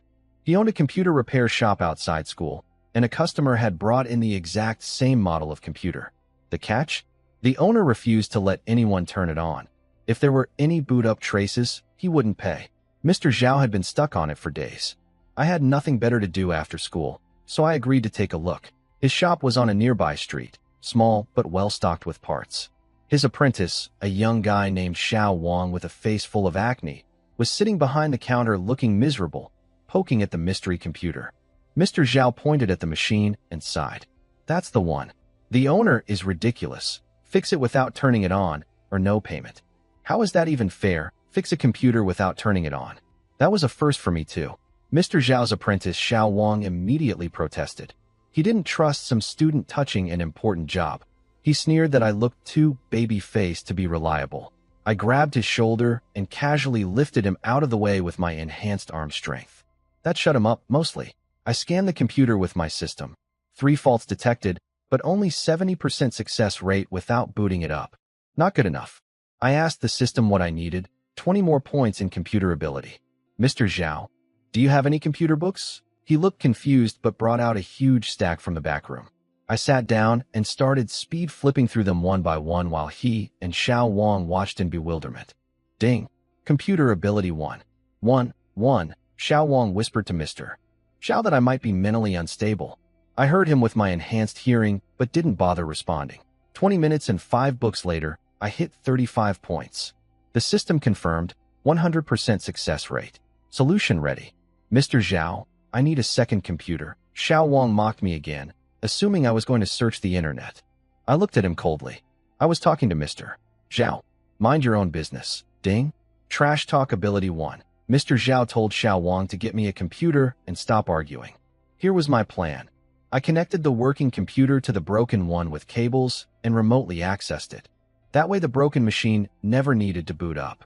Mr. Zhao figured it out instantly and was amazed he hadn't thought of it himself.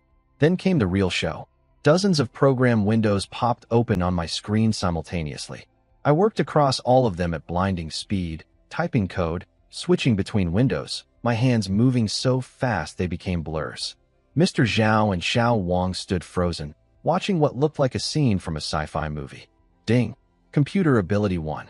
Hand Dexterity 1. Minutes later, all the windows vanished.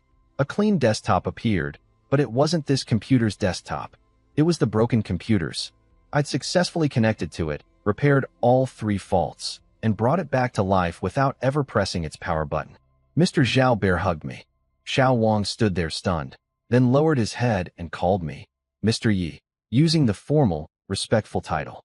Coming from a guy who'd been trash-talking me 5 minutes ago, that meant he was genuinely humbled. I told him to forget about it. Then I noticed something on the repaired computer's desktop, several password-locked folders. I suddenly understood why the owner didn't want anyone turning the machine on. He was hiding something. My imagination immediately went somewhere inappropriate. A voice in my head said, "This is wrong," but curiosity won. System, if I open these folders, will the owner know? No. Your current connection method leaves no trace. Good enough for me. I cracked the password in 5 seconds and opened the first folder. Mr. Zhao gasped, "Yihong, you shouldn't." But he and Xiao Wang were already staring at the screen. All 3 of us sucked in a sharp breath at what we saw. What we found in those folders wasn't what I expected. It was far more serious. The images showed detailed photographs of every angle of Anming County's massive trade zone in the east, a major economic hub for the entire province. Each photo was labeled with things like West Corridor 3, negotiating, and East Corridor 2, transaction complete. Trade zone layouts are classified information that should never be public. The labels suggested someone was selling these photos. That meant the computer's owner was likely a foreign economic spy. All 3 of us could barely breathe. Mr. Zhao and Xiao Wang recalled the customer. He'd worn a cap and sunglasses, was completely covered up, and had a strange accent that didn't sound local. The more they thought about it, the creepier it got. They looked at me for guidance, which was funny. I'm the teenager here. But I remembered I had a contact. I dug through the business cards in my pocket and found the one from Officer Liu, the young policeman who'd driven me home after the kidnapping incident. I called him. He got excited, thinking I had leads on the kidnapper's criminal network.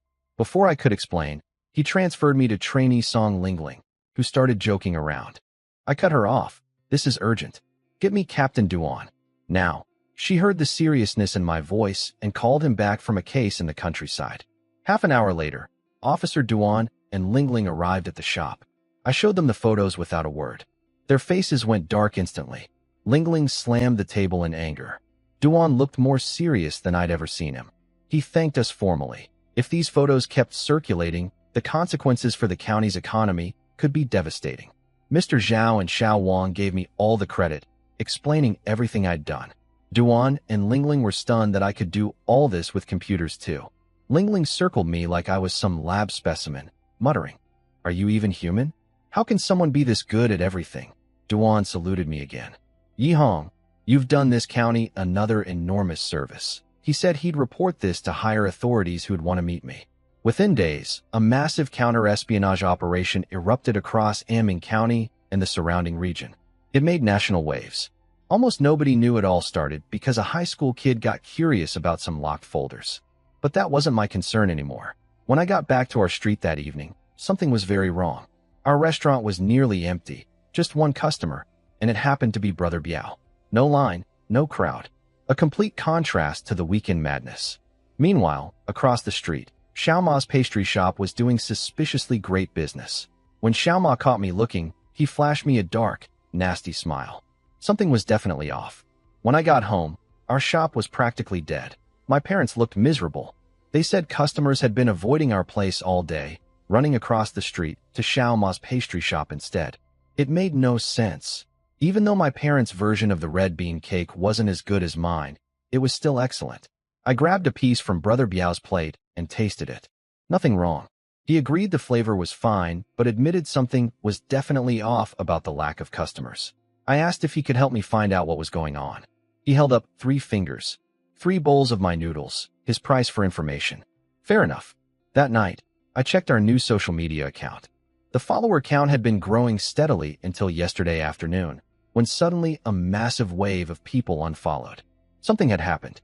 The next day, I could barely focus at school. After class, I rushed home. Brother Biao's man, Lei Zi, was waiting with a stack of papers. What he showed me made my blood boil. Someone had posted an anonymous article on the county's biggest online forum. The title was devastating. The famous Ye snack shop has been adding addictive poppy shells to their beef noodles. The post claimed that our shop had been putting illegal, addictive substances in the supreme beef noodles, and that we'd switched to selling pastries because we were afraid of getting caught. On top of that, the post said we'd stolen our cake recipe from Xiao Ma's pastry shop across the street. It ended with a call to boycott our restaurant. The comments section was a nightmare. People were panicking about having eaten our food, cursing us as criminals, sharing the post everywhere, and sending sympathy customers to Xiao Ma's shop. I didn't need evidence to know who was behind this. The timing lined up perfectly with when our followers started dropping. Lazy confirmed that the troublemaker with the baseball cap from the weekend had also been hired by Xiao Ma. My dad was shaking with rage, ready to storm across the street. I stopped him. Going over there without proof will only make things worse. Lazy offered to smash up Xiao Ma's shop. I gave him a look. You want me to end up in jail? I told everyone to calm down and leave this to me. If Xiao Ma wanted to destroy us, I'd show him what happens when you mess with Yihong. Ding. Strategic planning 1. Tactical layout 1. A flood of counter-strategies poured into my brain, each one devastating enough to ruin Xiao Ma completely. The cold intensity in my eyes made Lei Zi's hair stand on end. He later admitted that in all his years working for Brother Biao, he'd never felt the kind of terrifying pressure he sensed from me in that moment. He silently promised himself to never, ever make me angry. The next few days were brutal. Our shop's business was dead thanks to that forum post. My parents wanted to close temporarily, but I stopped them. Shutting down would only make us look guilty. The abuse on our social media account was horrifying. People left comments like, "Shut down your poisonous shop," and "Get out of Aming County." I didn't tell my parents about those. Meanwhile, Xiao Ma's pastry shop across the street was booming. He became the neighborhood hero, and his father, Old Ma, bragged about him to everyone.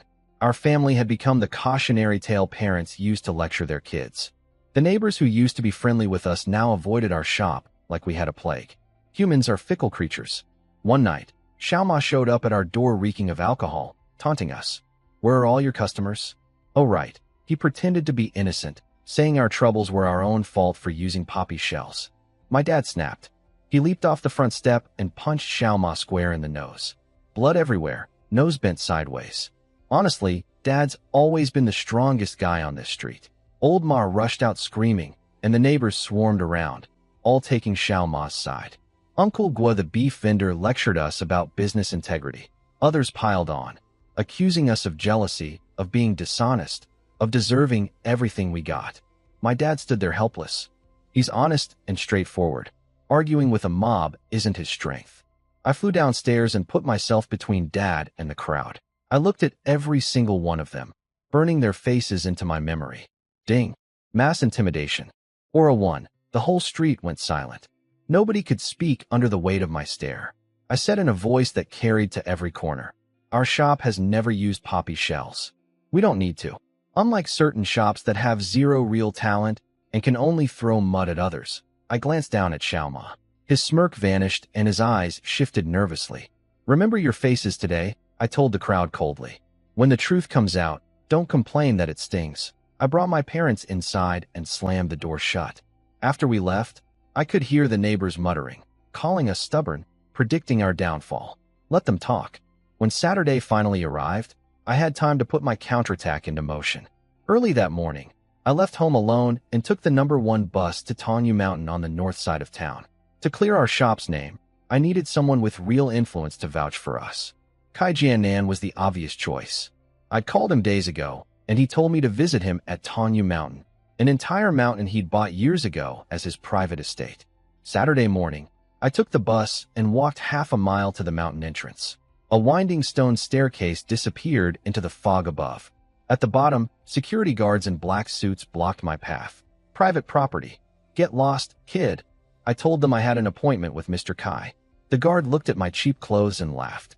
You? Meet Mr. Kai? I see your type every day. Get out before I beat you so bad your own mother won't recognize you. I was about to consider forcing my way through when a red Audi pulled up behind me. Out stepped Secretary Jiang, Kai Jiannan's ice-cold, gorgeous assistant. The guard instantly transformed into a groveling mess. Good morning, Secretary Jiang.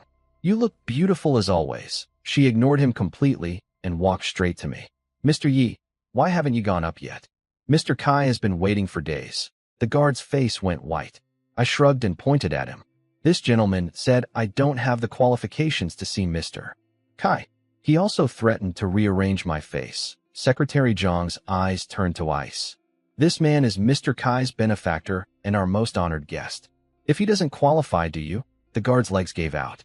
She fired him on the spot, told him to collect his paycheck and leave. As we walked away, I heard the slap of him hitting his own face. Secretary Jiang didn't take me up the stone stairs. Instead, she led me to a hidden steel door built into the mountainside, secured with fingerprint scanners and guarded by two massive, serious-looking men. Nothing like that mouthy guard downstairs. Through the door was a long corridor, then another secured door, which opened into a hidden valley with cable cars. Steel cables stretched all the way to the summit. The stairs are for visitors, she explained. Mr. Kai spent a few 100,000 yuan building these cable cars, so he doesn't waste time climbing. Rich people really do live in a different world. As we rode up, the view through the glass was breathtaking. The entire county spread out below us. I silently promised myself that someday I'd live somewhere people could only look up to. Ding. Overlooking the world.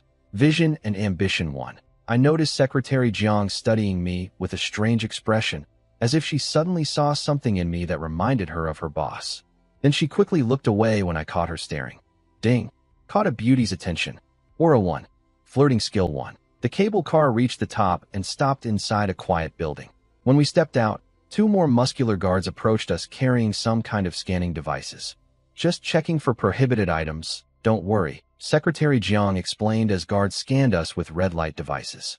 I had nothing on me except a bag of supreme osmanthus red bean cake I'd brought as a gift. Past the checkpoint, a pebble path led around a bend, and I nearly lost my breath. Before me stood a massive traditional Chinese villa, red brick, white tiles, golden roof. At least 400 square meters. The rumors about Kai Jiannan's home were true. A tiny figure came rocketing out of the reception hall and launched herself at me. Sienna, you finally came. I missed you so much, she snuggled into my arms happily. Old Mr. Kai hobbled behind her with his cane, chuckling. If you'd taken any longer, this little devil would have pulled out all my remaining whiskers. I apologized for the delay and explained the situation at our shop. Mr. Kai smiled warmly. Your character, others might doubt it, but the Kai family never will. Jiannan will handle everything for you. If he doesn't, I'll whack him with my cane. Sienna pouted and complained that her stinky daddy and stinky grandpa wouldn't let her leave the mountain. Turns out the police had warned the family that the kidnappers I'd caught were connected to a larger criminal network, so Sienna was basically under house arrest until the case was solved. That explained why Kai Jiannan wanted me to come here instead. Secretary Jiang said Mr. Kai was returning from a meeting in the next county and would arrive soon, then excused herself to handle work. I sat in the elegant reception hall, all antique hardwood furniture and traditional paper lanterns, sharing tea and cake with the old man and Sienna. Then the housekeeper announced two unexpected visitors. Before Mr. Kai could react, a booming voice thundered from outside. Kai Hung, you old bastard. Are you dead yet? Get out here before I freeze to death. Mr. Kai's face darkened, but I caught a trace of hidden amusement. He explained it was an old military comrade named Fu Huayong whom he hadn't seen in years. The man spends his retirement obsessing over math books. No idea if he's actually discovered anything. A tall, imposing old man strode in wearing a green military coat, eyes sharp and full of energy despite his white hair. Beside him stood a handsome boy of 5 or 6 with an arrogant look that seemed too mature for his age. The boy scanned the room, and his gaze lingered on Sienna for a moment. Fu Huayong glanced at me dismissively. When Mr. Kai tried to introduce me, Fu waved his hand. Don't bother. A nobody like this. I'll forget his name before I leave. He said it like he was commenting on the weather. My eyes turned cold. I'd never met someone this arrogant. Mr. Kai grinned mischievously. Old Fu, I think you might be misjudging this one. Ahong isn't your average young person. Fu Huayong looked me up and down, my ordinary face, my cheap second-hand clothes, and clearly saw nothing special. I could practically hear his thoughts. Kai Hing has really lowered his standards. He shook his head and turned back to Mr. Kai. I didn't come here to chat. I came to show you something special. Something special, Mr. Kai raised an eyebrow. Fu Huayong called over his grandson, a boy named Fu Xian. The kid bowed politely to Mr. Kai and introduced himself with perfect manners, but his eyes were full of pride. Fu Huayong explained the deal. Years ago, he and Mr. Kai used to compete over everything. Military achievements, chess skills, even whose wife cooked better. When they had kids, the competition shifted to their children. But Kai Jiannan was so exceptional that he crushed all of Fu's sons combined. Humiliated, Fu Huayong had stayed away for years. Now he was back, with his grandson as his secret weapon. Let's compare grandchildren, he declared. Fu Xian began listing his achievements in a clear, proud voice. Memorized 1,000 digits of pi at age 3, won the National Youth Math Championship at 4, earned a gold medal at an American math competition at 5, and more. Even I was impressed. This kid was a genuine math prodigy. But with my proficient-level math ability, his accomplishments didn't intimidate me. I just smiled calmly and listened. Fu Huayong noticed my composure, but assumed I was simply too ignorant to understand how impressive these competitions were. What I noticed, though, was that Fu Xian kept sneaking glances at Xiener the whole time he was showing off. When he finished, he turned to Xiener nervously. Pretty impressive, right? Xiener lifted her chin like a proud little swan. Childish. Then she buried herself back in my arms without another look. Fu Xian went pale. He'd never been dismissed like that. Seeing Xiener cuddled up with me, jealousy flared in his eyes. Boys and girls shouldn't be so close. Let go of her. That's when a wonderfully evil idea popped into my head. I shook my head at Fu Xian and said, My master Xiener is absolutely right. Your achievements are laughable in her eyes, master. Everyone froze. Even Xiener looked up at me, confused. I winked at her. The clever little girl caught on instantly and announced loudly, That's right. He's my student, and he speaks for me. Fu Xian was furious. Even if you're her student, what right do you have to call me childish? I smiled coldly. You think you're a math genius? Your skills wouldn't match one of my master's fingers. No wonder she thinks you're childish. Right, master? Xiener nodded enthusiastically, fully committed to the act. Poor Mr. Kai was sweating. He knew perfectly well his granddaughter was a normal little girl. If Fu Huayong called the bluff, the embarrassment would be catastrophic. Fu Huayong sneered and challenged Xiener to list her achievements. Mr. Kai started panicking. Before things fell apart, I stepped in again. Why would my master waste her time on someone at Fu Xian's level? Even I find his math unimpressive. He doesn't deserve her attention. Fu Huayong's eyes turned icy. Suddenly, a wave of crushing pressure rolled off him. The terrifying aura of a man who'd survived real battlefields. My breath caught for a moment. Ding. Aura suppression detected. Aura 1. Upgraded to proficient level. Auto-neutralizing pressure. Just like that, the suffocating feeling vanished. I smiled back at him, completely relaxed. Fu Huayong's pupils contracted. He studied me again, this time with genuine surprise. He'd intimidated military generals with that stare, yet this teenager in cheap clothes didn't even flinch. Fu Xian, unable to contain himself any longer, jumped forward and pointed at me. Yihong, I challenge you to a math competition. Fu Xian had been trained in math by his grandfather since birth, winning competition after competition. Being humiliated by me was something he couldn't stand. What do you want to compete in? I asked innocently. Fu Huayong jumped in. Mental arithmetic. He was supremely confident. Apparently, even university professors praised Fu Xian's calculation abilities. Now here's where I started having fun. I put on a nervous face, stammering. Mental math? I guess that's okay. Fu Huayong caught my anxiety and smiled. He thought he had me figured out. Before the rules were set, I interrupted. Wait. If I win, you have to promise to do one thing for me. Deal? Fu Huayong almost refused. His word carried enormous weight in military circles. But when he saw my panicked expression, He thought I was bluffing and took the bait. Deal. But if you lose, you strip naked and run down this mountain. I hesitated. Perfectly on cue. Then gritted my teeth. Fine. I trust what my master taught me. Ding. Deception. Acting ability 1. Hook, line, and sinker. The rules were fair. Mr. Kai and Fu Huayong each wrote groups of huge numbers, then mixed them into 10 insanely complex calculation problems. First to solve, all 10 wins. Mr. Kai was silently panicking the entire time. If I lost and had to streak down the mountain, the Kai family's reputation would be ruined too. The timer started. Fu Xian buried his head and started blazing through problems. Within seconds, he'd solved the first one. These were massive equations with numbers over 10 digits long. The kid really was a prodigy. He glanced at me smugly and kept going. Me? I hadn't even picked up my pen. I sat there with my eyes closed. Yihong, hurry up, mister. Kai was practically dying. Fu Huayong smirked. Pretending to be deep, he'd already mentally declared victory. His grandson was on problem 9 out of 10. Then I coughed, stretched, and yawned. Sorry about that. These problems were so boring I accidentally fell asleep. Dead silence.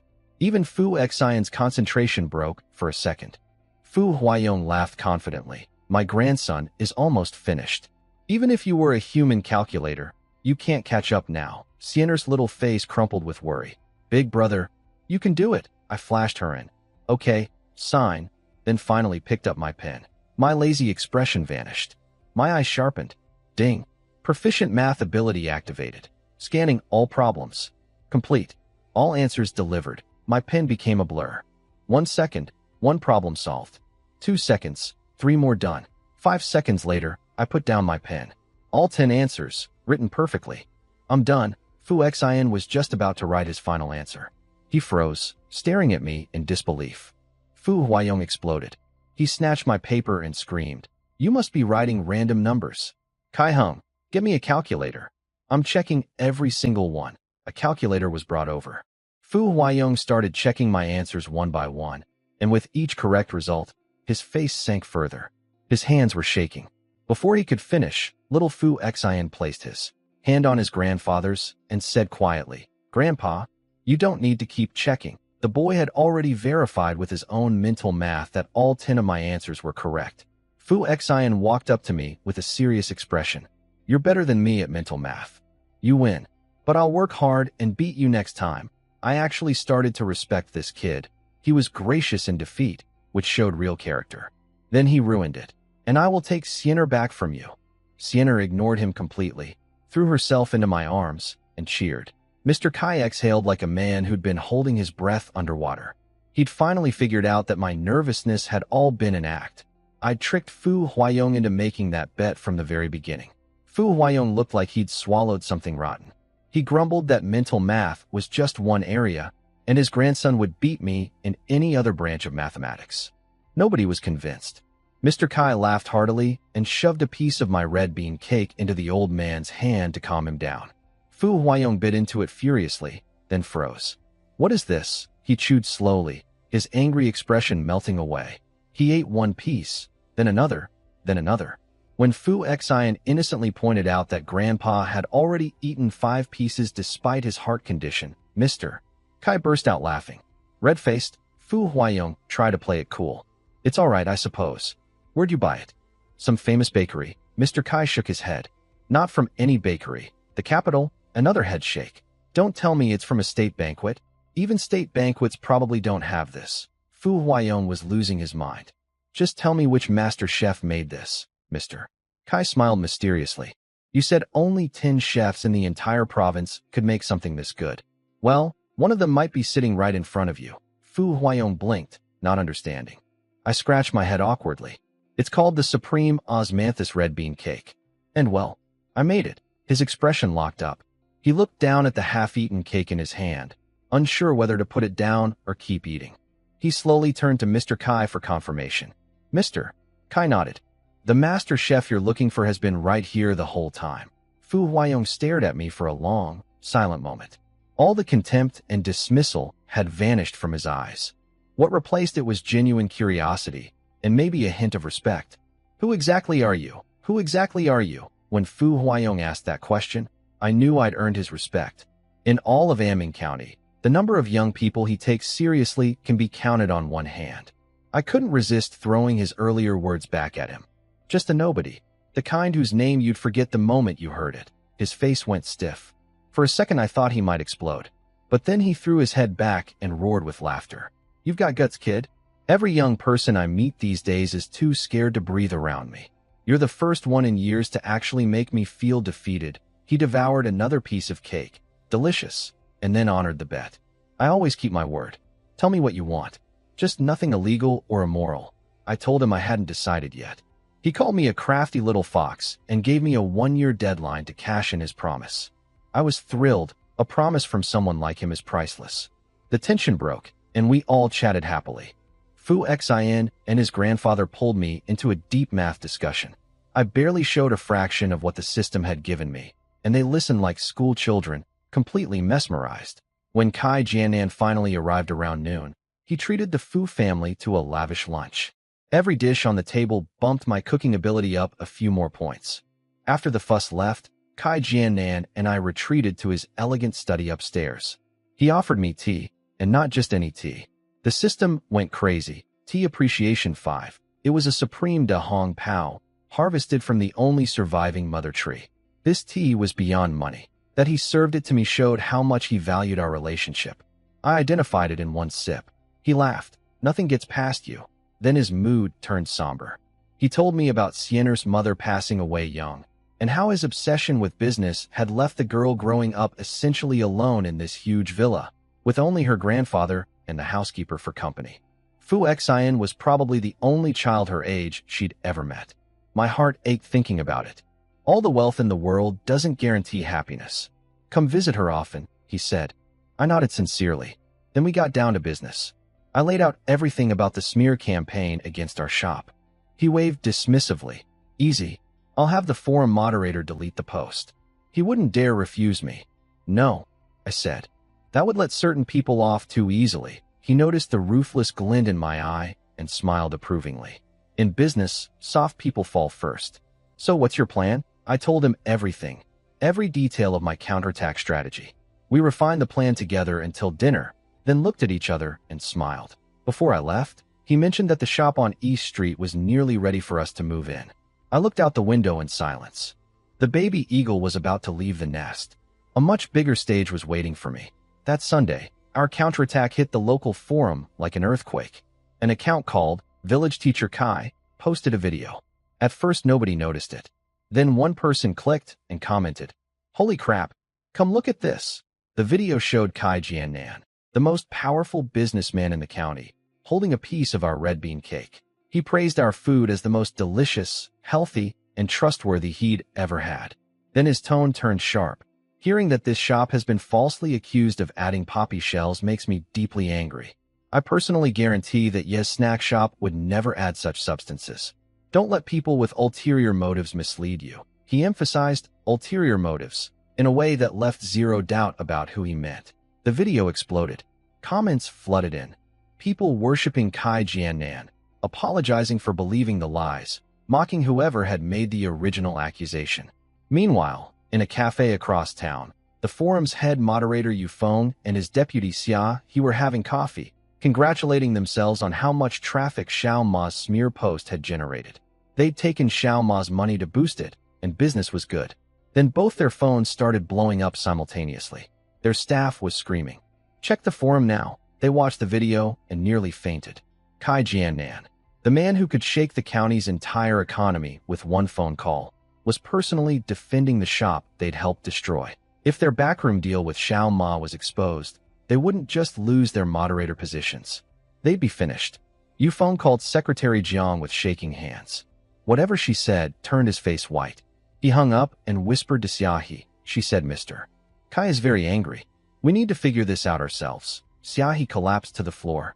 Yufeng quickly pinned Kai Jianan's video to the top of the forum. Their only hope was to make peace with our shop directly. If we forgave them, maybe Kai Jianan would back off. But the forum was already in full revolt. The original smear post was flooded with furious replies. The poster is a shameless liar. Obviously someone was jealous of Ye's success. Come out and face us, coward. People started posting analysis threads, logically connecting the smear campaign to Xiao Ma's pastry shop across the street. Then came the real bomb.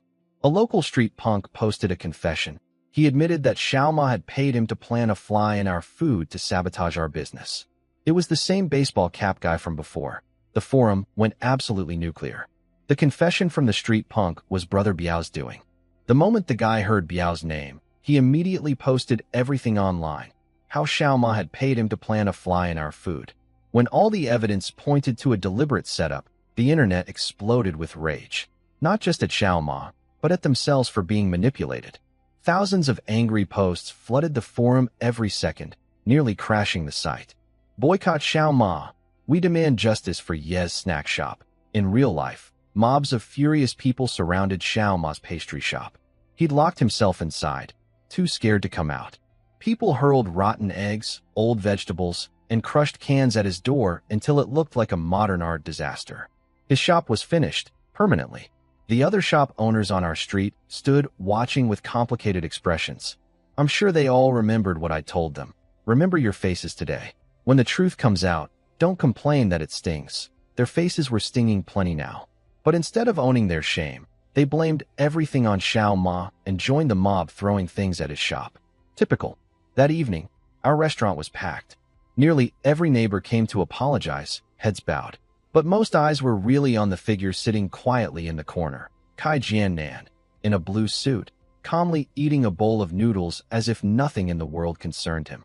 Uncle Guo led the apology parade, nervously asking us to forgive and forget. Some had the nerve to ask if Kai Jiannan could advertise for their shops too. My mom had other plans.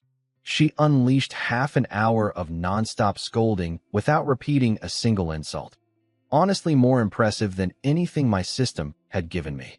Nobody dared talk back, not with my cold stare and Kai Jiannan's silent presence backing her up. She'd been holding in weeks of humiliation, and she let every drop of it out. Then two uninvited guests walked in, Yufeng and Xia He, the forum moderators. They were dressed up and carrying gift boxes. They spotted Kai Jiannan immediately and decided I was just some irrelevant kid. Xia He actually shoved my mom aside to get to Kai Jiannan faster. I caught her before she fell. My dad nearly charged at them, but I held him back. The two men bowed and scraped before Kai Jiannan, apologizing for the misunderstanding on their forum. He didn't even look at them. He wiped his hands with a napkin, checked his watch, then turned to me. It's 7:30. Say the word, and I can make them disappear from Aming County before 8. The entire room went silent. Everyone stared in shock. Kai Jiannan wasn't giving me orders. He was asking me, as an equal, what I wanted to do. The most powerful man in the county was deferring to a teenager. Yufeng and Xia He finally understood. They'd ignored me completely when they walked in, but I was the one who held their fate. And Xia He had just shoved my mother. The color drained from his face. He threw himself on the ground in front of my mom, bowing frantically. I looked at him with pure disgust. Get out, ding. Proficient level aura activated. Mental pressure engaged. Xia He's eyes went blank. He later told someone it felt like a 1,000-pound hammer hit the inside of his skull, and I'd grown to the size of a giant who could crush him. Underfoot. He started physically shaking. Why yes, I'll go, right now. And he actually curled up and rolled across the floor toward the exit, too terrified to even stand up. The crowd watching Xia He literally roll across the floor burst into laughter. Meanwhile, Yufeng came to me with an expensive gift box, begging for forgiveness. I didn't even look at it. As far as I was concerned, if Xiao Ma was the killer, these two forum moderators were the ones who handed him the knife. I hated them just as much. Then a voice screamed from outside. Wai Hong. The crowd parted. Xiao Ma stumbled in, hair wild, eyes bloodshot. He fell to his knees and begged me to stop. His shop had been destroyed by angry mobs. His father, Old Ma, had suffered a heart attack from the stress and was in the hospital. I looked down at him coldly. I never sent anyone to smash your shop. Those people came on their own because they couldn't stand what you did. And your father's heart attack? That wasn't caused by me. It was caused by his disgraceful son. You brought every bit of this on yourself. My words hit him like a thunderbolt. He slumped to the ground, his face blank. I could see the regret finally hitting him. If he'd never tried to destroy us, maybe both families could have prospered side by side. But there's no medicine for regret. I turned away, done with him. But then Xiaohe, who'd been cowering in the corner, suddenly rushed forward and punched Xiao Ma in the face, knocking out a tooth. "This is your fault. If I hadn't taken your business, I'd never have angered Mr. Kai." Xiao Ma punched back. The two of them rolled on the ground, beating each other senseless. Yufeng tried to break them up and got dragged into the brawl too. 3 grown men fighting on the floor of our restaurant like dogs. I watched without any emotion. The crowd, however, was having the time of their lives. Phones came out everywhere. Within minutes, videos titled "The Moderators and the Pastry Shop Owner, Secret Deal Exposed" were all over the forum. Then a sharp voice cut through the chaos. "Everyone stop." A police car had pulled up outside. Out stepped Officer Song Lingling, looking fierce and professional. She marched in with several officers, flashed her badge, and announced, "I'm Song Lingling from the Anming County Police Bureau. You 3 are suspected of criminal defamation. You're coming with us." The crowd gasped. The county police bureau itself, not just the local precinct. This was serious. Of course, I was the one who'd called Lingling. Seeing her act all stern and serious when she was usually so playful almost made me laugh. I winked at her, but she kept her ice-cold expression and didn't react at all. Typical. The 3 men on the ground collapsed completely. They knew exactly what they'd done. Their psychological defenses were shattered. "Take them away," Lingling ordered. As the officers loaded them into the car, she shot me one quick glare before leaving, her way of saying I owed her one. I smiled to myself. After the 3 of them were arrested, the whole mess was finally over. Our shop's name was cleared, and everyone who tried to hurt us got what they deserved. Before leaving, Kai Jiannan handed me a set of keys. "The East Street shop is ready. Move in whenever you want." My parents could barely contain their excitement, whispering about future plans. He offered to throw us a grand opening party and invite half the county's business elite, but I turned him down. I didn't want our shop to carry the Kai Group's stamp. I wanted to build our reputation on our own. He respected that, and I could tell it made him think even more highly of me. That night, lying in bed, I reflected on everything. From the moment I decided to take down Xiao Ma, every single step had gone according to plan. The system wasn't just about raising numbers. It was teaching me that if I kept getting stronger, I could control my own destiny. Ding. Perfect strategy. Planning ability 1. My dad burst in, panicking that his phone was buzzing nonstop. Turns out our social media account was exploding, 5,000 followers and climbing fast. The comments were flooding in, apologies from people who'd cursed us, requests to try our food, even people hoping to meet Kai Jiannan through us. All the drama had made Yes Food a household name across the county. I decided it was time to set up an online ordering system through our account. Once approved, customers could buy directly through their phones. Ding. Social Media Management 1. Restaurant Management 1. Our family agreed to officially move to the East Street location next Saturday. That Monday at school, I took the usual apple from Shuawei and started wondering who could help manage the social media account. Shuawei crossed my mind, but she was a regular student with real studying to do. I couldn't burden her with that. I accidentally stared at her too long while thinking, and she got all flustered, blushing and playing with her hair. When I said, "Oh, it's nothing," she got offended and turned away with a huff. I still have no idea what I did wrong. At lunch in the library, I helped Ziki with her math as usual. Watching her look at me with those admiring eyes always felt nice. But today I had a different idea.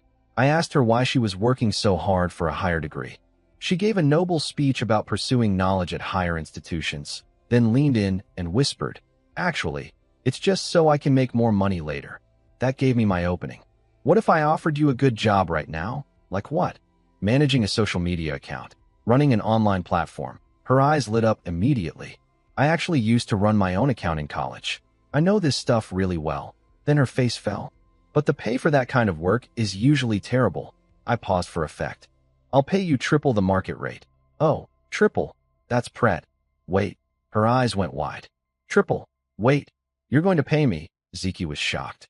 A high schooler offering her a job with a salary. If it were anyone else, she'd have walked away. I told her calmly that my shop was moving to East Street and I needed someone to manage our growing online presence. East Street is the most prestigious commercial area in the county. Every woman in Anming dreams of shopping there. When Ziki heard I had a shop there, her first instinct was to call me a liar. But she'd known me long enough to know I don't bluff. "You little brat. What else are you hiding from me?" She almost grabbed my ear again, but stopped herself, blushing at the memory of what happened last time. "Are you a rich kid?" she asked. "3 generations of poor people," I said honestly. She didn't believe me. I could tell she was tempted, but torn. She kept glancing at her half-finished textbooks. That's when something new happened. Ding. Micro-expression observation. Mind-reading ability 1. The system started analyzing her facial expressions. 94% probability she was conflicted, 2% excited, and so on. With this new ability, I could read people's emotions through tiny changes in their face. I immediately understood her dilemma. She wanted the job, but didn't want to give up studying. So I offered a solution. "I'll get you a laptop. You can study here in the library and manage the account at the same time." Her head snapped up. "How did you know what I was thinking?" I just smiled. She stared back at me, then looked away, face burning red, like I'd seen straight through to her soul. She accepted the job, voice getting smaller and smaller. "If I don't do well, please don't yell at me." I held out my hand. "Welcome to Yes Food." She shook it with a grin. "Ziki reporting for duty, boss." Ding. Leadership 1. Business Management 1. I made a mental note to buy myself a phone and computer, plus a laptop for Ziki. The week flew by. On Friday, just as I was planning our grand opening for Saturday, Mr. Yang dropped a bombshell. The county math competition had been moved up to Saturday morning at 9. He was staring right at me. After Qin Long lost his spot, I was the only competitor from our class. Looking at the old man's pleading eyes, I couldn't say no. The shop move would have to wait until Sunday. My classmates wanted to strangle me for looking so unenthusiastic about a competition they'd kill to enter. In a corner I didn't notice, Qin Long's eyes flickered with a mix of resentment and satisfaction. "We're not done, Yi Hong," he muttered. "Tomorrow you'll learn what frustration feels like." That night, my parents sent me to my room to study for the competition. They were so nervous you'd think I was taking the college entrance exam. "If you could just get 3rd place, our ancestors would be so proud." "Don't be nervous, son. Just stay calm." I grabbed a random book and pretended to review just to get them to stop talking.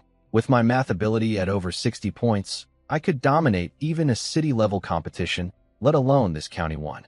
The next morning, I left home to the sound of my parents cheering loud enough for the entire street to hear. I walked toward the meeting point, yawning. Out of Jitsai's 10-person team, I was the only first-year student. Our team leader was Mr. Yang himself. I arrived at the county education center at 8:30 a.m. to find the place already packed. Schools from all over the county had their banners flying. First High, Second High, Southern Arts, Home 2, and of course, Jitsai. Students stood in neat formations, some excited, some nervous. My enhanced vision spotted Mr. Yang's shiny bald head instantly, and I found our team. I was the last one to arrive, and the 9 other Jitsai competitors were already sizing me up. Ding. Mind reading activated. Jealousy levels in surrounding area, 98%. They were all 2nd and 3rd year students, annoyed that a first-year freshman had a competition spot. I ignored them and closed my eyes to rest. But they started talking about me, loudly enough to make sure I heard. "Who's that arrogant kid? A first year. Must have connections. He's just going to waste a spot that could have gone to one of us." I opened my eyes. I hear talking behind someone's back makes your tongue rot. They dropped the pretense and confronted me directly. "We're talking about you. We don't like backdoor people." I smiled. "It's a bit early to say who's going to embarrass themselves today, don't you think?" Then a serious-looking older student stepped forward, apparently Xiao Kai, Jitsai's math king, who topped the grade rankings every year. 2 fangirls flanked him, glaring at me. They gushed about his achievements. Undefeated first place, represented the school last year, came within just 5 points of winning 3rd place, the best result in Jitsai's history. I couldn't help it. I burst out laughing at 5 points short of 3rd place. Xiao Kai's face darkened. The fangirls looked ready to attack. He asked coldly, "Is something funny?" I composed myself. "I wish you the best of luck in capturing that 3rd place prize today, senior." Everyone heard the sarcasm. Before Xiao Kai could respond, a small voice piped up behind him. "Excuse me, please let me through." A polite little boy of about 6 was trying to get past the group. The 2 fangirls immediately forgot their anger and started pinching his cheeks. "So cute. Are you lost, little guy?" The boy squirmed uncomfortably, trapped between them. "Let him go." My voice came out cold and sharp. Both girls flinched like they'd been caught by the police. "What's your problem?" they protested, but they let go under my stare. The boy escaped to my side and looked up at me with relief. "Ahong, are those girls your classmates?" I glanced at them dismissively. "Two people I barely know. Just ignore them." They were fuming, but I'd already turned my attention to the boy. It was Fu Xin, the little math prodigy I'd beaten at Kai's villa. "What are you doing here?" I asked. He sighed, his small face looking weary beyond his years. "It's my grandpa. Ever since I lost to you, he's been entering me in every single math competition he can find." I felt a bit guilty. My victory over Fu Xin had turned his grandfather into a competition-obsessed drill sergeant, entering the poor kid in every math contest he could find. While we chatted, Xiao Kai marched over and told me to send my little family member away since outsiders weren't allowed. I told him Fu Xin wasn't my family. Fu Xin looked up innocently and said, "I'm not here to play. I'm here to compete." Everyone except me burst out laughing. "That's adorable," one guy joked. "If you're competing, then I'm here to win the national championship." Fu Xin shook his head seriously. "I already won the national championship when I was 4. Now I have a bigger goal." He glanced at me with admiration in his eyes. The more earnest he was, the harder they laughed. Xiao Kai called security to escort the lost child away. But when the guards arrived and saw Fu Xin, their faces lit up with relief. "Young master, we've been looking everywhere for you. Please don't run off. Your grandfather will fire us." The laughter froze on everyone's faces. "Young master?" Fu Xin apologized sweetly, waved goodbye to me, and left with the guards. One guard thanked the group for finding him and casually mentioned his name. A student suddenly jumped up. "Wait, Fu Xin? The prodigy who won a gold medal at an American math competition at age 5? They all went pale, realizing the kid they'd mocked was a legendary genius. The two girls who'd pinched his cheeks looked like their fingers were on fire. Then one girl remembered something else. "Didn't Fu Xin say he'd lost to Yihong?" Everyone turned to stare at me. If a famous prodigy had lost to me, what did that make me? They quickly convinced themselves they must have misheard. Xiao Kai declared I was just someone who happened to know a genius. Nothing special. Ignore him. When results come out, pretend we don't know him. The entry bell rang. We filed into the education center. At the entrance, everyone drew a random number from a box to determine their seat. This prevented cheating by scrambling everyone's positions. I reached in and pulled out. Building 6, room 6, seat 6. Ding. Lucky number drawn. Luck 1. Even the staff member by the box gave me a thumbs up. In the exam room, I didn't recognize anyone. As I sat down at seat 6, the guy behind me in seat 7 tapped my shoulder and pointed across the room. "See that guy at seat 17? A clean-cut student with glasses was obsessively wiping his desk with tissues." "That's Su Qingran," my neighbor whispered excitedly. "The math genius from First High. He's already been accepted early to the National University of Science and Technology's math program. And he's only in his 3rd year. Every math teacher in the county uses him as an example of perfection. He wasn't supposed to enter this competition, but he changed his mind yesterday for some reason." I looked at Su Qingran with new interest. This could actually be fun. Actually, Mr. Yang had mentioned Su Qingran in class before. He'd already been accepted early into the National University of Science and Technology, one of the top schools in the country. Being in the same room as a certified genius made everyone nervous. I also noticed Su Qingran kept glancing at me from the corner of his eye, which was strange. At 9 o'clock sharp, the competition began. The first round was a 30-minute function test. One of the 2 female exam supervisors started distributing papers.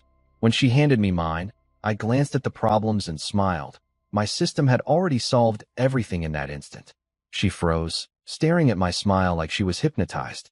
Ding. Proficient flirting skill auto-triggered. The guy behind me had to yell, "My turn," to snap her out of it. She turned red and hurried away, flustered. I picked up my pen and started writing immediately. No pausing, no thinking. Just smooth, continuous writing. Ding. Writing speed 1. Students nearby turned to watch, mouths dropping open. They couldn't believe someone was already answering questions when they hadn't even finished reading the first problem. The supervisor had just finished handing out all the papers, maybe 3 minutes total, when I raised my hand. She walked over, annoyed. "Is there a problem with your paper?" "No. I'd like to turn it in." Her mouth formed a perfect "Oh." She took my paper with trembling hands and saw every question answered in neat handwriting. She'd just finished distributing papers. This had never happened before in the competition's history. She consulted her colleague. Then they called in the head examiner, a stern, heavy-set man who checked my paper thoroughly. Finding no issues, he had no choice but to let me leave. The entire room went silent as I walked out. Most students were still reading the first question. The guy behind me looked like he was about to have a mental breakdown. Su Qingran's face darkened. He still had one problem left. Since the second round didn't start until 10, I had almost an hour to kill. I wandered around the grounds and ended up at the field where all the team coaches were waiting. When they saw me walk out of the exam building, they shook their heads with knowing smiles. Another student who cracked under pressure. Can't blame him. The questions get harder every year. Mr. Yang spotted me and rushed over, horrified. What happened? Why are you out so early? I shrugged. I finished, so I left. The other teachers burst out laughing, thinking I was putting on a brave face after giving up. One even teased Mr. Yang. Your student is quite the character. Classic Jitsai quality. Mr. Yang's face went dark with disappointment. He'd pinned all his hopes on me, and here I was walking out less than 3 minutes into the exam. He turned away without another word, too upset to even look at me. Mr. Yang was so angry he wouldn't even talk to me. Fine by me. I found a tree by the field and closed my eyes to rest. Soon I heard commotion. Su Qingran had finished and walked out of the exam building. Teachers immediately swarmed around him, praising and fussing. The contrast with how they treated me was almost funny. But Su Qingran ignored them all. He walked straight toward my tree. One tree can't hold 2 guests, I said without opening my eyes. He stopped 3 meters away. Did you actually answer the question seriously, or were you just writing nonsense? I didn't bother responding. After a while, all he heard was my snoring. He stormed off, furious. What I didn't see was him sneaking into a dark corner to meet a shifty-looking man with a hoarse face and narrow eyes. Su Qingran told the man. Qin Long was right. Yihang's math ability is suspicious. When the time comes, the man assured him he'd handle it. So Qin Long was involved. He hadn't given up after all. Round 2 started at 10, geometry problems, 30 minutes. The same supervisor distributed papers. She was watching me anxiously, relieved when I didn't immediately raise my hand. That relief lasted about 10 seconds before my hand went up again. The geometry required more drawing, which slowed me down slightly, but I still finished before anyone else. Su Qingran had only solved 2 problems when I turned in my paper. He watched me leave with a strange smile, then deliberately answered his remaining questions wrong. Poor Mr. Yang, seeing me walk out early a second time, his disappointment had turned into genuine heartbreak. He regretted ever asking the principal for a university recommendation for me. Round 3 at 11 was the big one. A single ultra-difficult comprehensive problem that eliminated 99% of contestants every year. When I saw it, I froze, but not because it was hard. This was the exact problem I'd created for Fu Huayong and Fu Xian at the Kai Villa last week. How had my own problem ended up on the official exam? Confused but unbothered, I solved it and left first again. The other examinees were too numb to even react anymore. After all 3 rounds ended at 11:30, the judges began grading in a private room. The panel included that horse-faced man from the shadows. While the others were busy grading, he pulled out my paper and Su Qingran's, then swapped our names. Now my perfect answers carried Su Qingran's name, and his deliberately wrong answers carried mine. The scores were tallied, and the head examiner took the results to announce outside. But the moment he left, a tall figure in a green military coat strode into the room. The 4 remaining judges jumped to their feet in panic. Chairman, what brings you here? It was Fu Huayong, who, as it turned out, was the president of the county's math association. He'd founded it himself. After our math discussions at the villa had reignited his passion, he'd personally written this year's exam questions, including the final problem I'd invented. He casually asked who won the top prize. The horse-faced man replied smoothly, "Your grandson Fu Xian, of course." Su Qingran did well too, but couldn't compare. Fu Huayong's face turned thunderous. Who told you to give Fu Xian special treatment? His real rank is his real rank. Fake praise only hurts him. The judges turned white and started bowing frantically. Forgive us, Chairman. Now show me Su Qingran's paper, he barked. While I was resting under the tree, something was going on behind the scenes that I didn't know about yet. Fu Huayong was in the grading room, looking at what he thought was Su Qingran's paper. He kept praising it, but felt something oddly familiar about the answers. Then he saw my name on the participant list and demanded to see my paper immediately. The horse-faced judge froze, sweat forming on his forehead. When Fu Huayong compared the two papers side by side, he noticed the handwriting on the names didn't match the handwriting on the answers. Someone had swapped our names. My perfect answers now carried Su Qingran's name, and his deliberately botched answers carried mine. Fu Huayong slammed the table so hard the teacup shattered on the floor. Nobody dared move. He pointed at the four judges and roared, "Do you know who Yi Hong is? He's the greatest math talent I've ever encountered. Someone even I can only look up to. The final problem on this exam. He wrote it. And you're telling me he didn't even place?" The horse-faced man was shaking so badly his legs were cramping. Then Fu Huayong threw both papers in their faces and growled, "Who did this?" His battlefield aura hit them like a tidal wave. The horse-faced man collapsed to the ground and blurted out, "It wasn't me. I didn't swap their names." Dead silence. The other three judges stared at him in horror. Fu Huayong grabbed him by the collar and lifted him up. "I never said anything about names being swapped. How did you know?" He'd given himself away completely. Meanwhile, out on the field, I was dealing with my own frustration.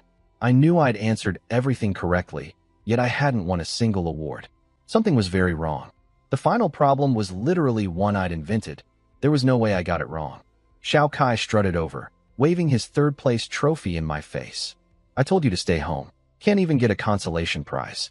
Pathetic." The other Jitsai students piled on, calling me a waste of a competition spot. Even Mr. Yang shook his head in disappointment, thinking my talent had been a fluke. Su Qingran accepted his first-place award with a calm smile, but I caught him shooting me a strange, knowing look from across the field. Just as the head examiner was about to declare the competition officially over, a thunderous voice boomed across the entire field. "Wait!" Everyone turned. Fu Huayong was marching toward the stage in his military coat, radiating terrifying authority. Behind him trailed the four judges, and the horse-faced one looked like a dead man walking. Su Qingran's confident expression finally cracked. The horse-faced judge, his name was Xie Shu, blurted out the worst thing he possibly could. "It wasn't me. I didn't swap their names." But Fu Huayong had never mentioned anything about names being swapped. The man had just confessed without being accused. Fu Huayong grabbed him, then stormed out to the field carrying both papers. He marched onto the stage and silenced the entire crowd with one look. "I am Fu Huayong, chairman of the Math Association." Every student in the audience went rigid with awe. This man was a living legend who appeared in their textbooks. "There has been a serious error in the results," he announced grimly. "A corrupt individual within our organization tampered with the scores. All awards will be re-evaluated. I deeply apologize." The field erupted. Then he dropped the real bomb. "Su Qingran's results are hereby cancelled. He is permanently banned from all association competitions." The noise was deafening. Su Qingran, the genius everyone admired, stripped of everything? He screamed from the crowd. "On what grounds?" Fu Huayong threw both papers at his feet. "See for yourself." Su Qingran picked them up with shaking hands and saw my name staring back at him. His face went gray. Fu Huayong then announced that Judge Xie Shu was fired immediately for conspiring with Su Qingran to swap exam papers, and that police would investigate further. Xie Shu fainted on the spot. Then Fu Huayong delivered the killing blow. He would contact First High's principal to reconsider Su Qingran's early admission to the National University of Science and Technology. That broke Su Qingran completely. That university spot was everything. His family had invested enormous resources to secure it. Losing it would make him a family disgrace and a county-wide laughingstock. He threw himself at Fu Huayong's legs, sobbing, "Please give me another chance." Fu Huayong kicked him away in disgust. Su Qingran collapsed on the ground, crying hysterically, and blurted out everything. "Why did I take Qin Long's money to sabotage Yi Hong? Why did I have Xie Shu swap our papers? I'm such an idiot." Qin Long's name echoed across the field. People started asking who Yi Hong and Qin Long were. Some teachers recognized my name, the same ones who'd laughed at Mr. Yang earlier.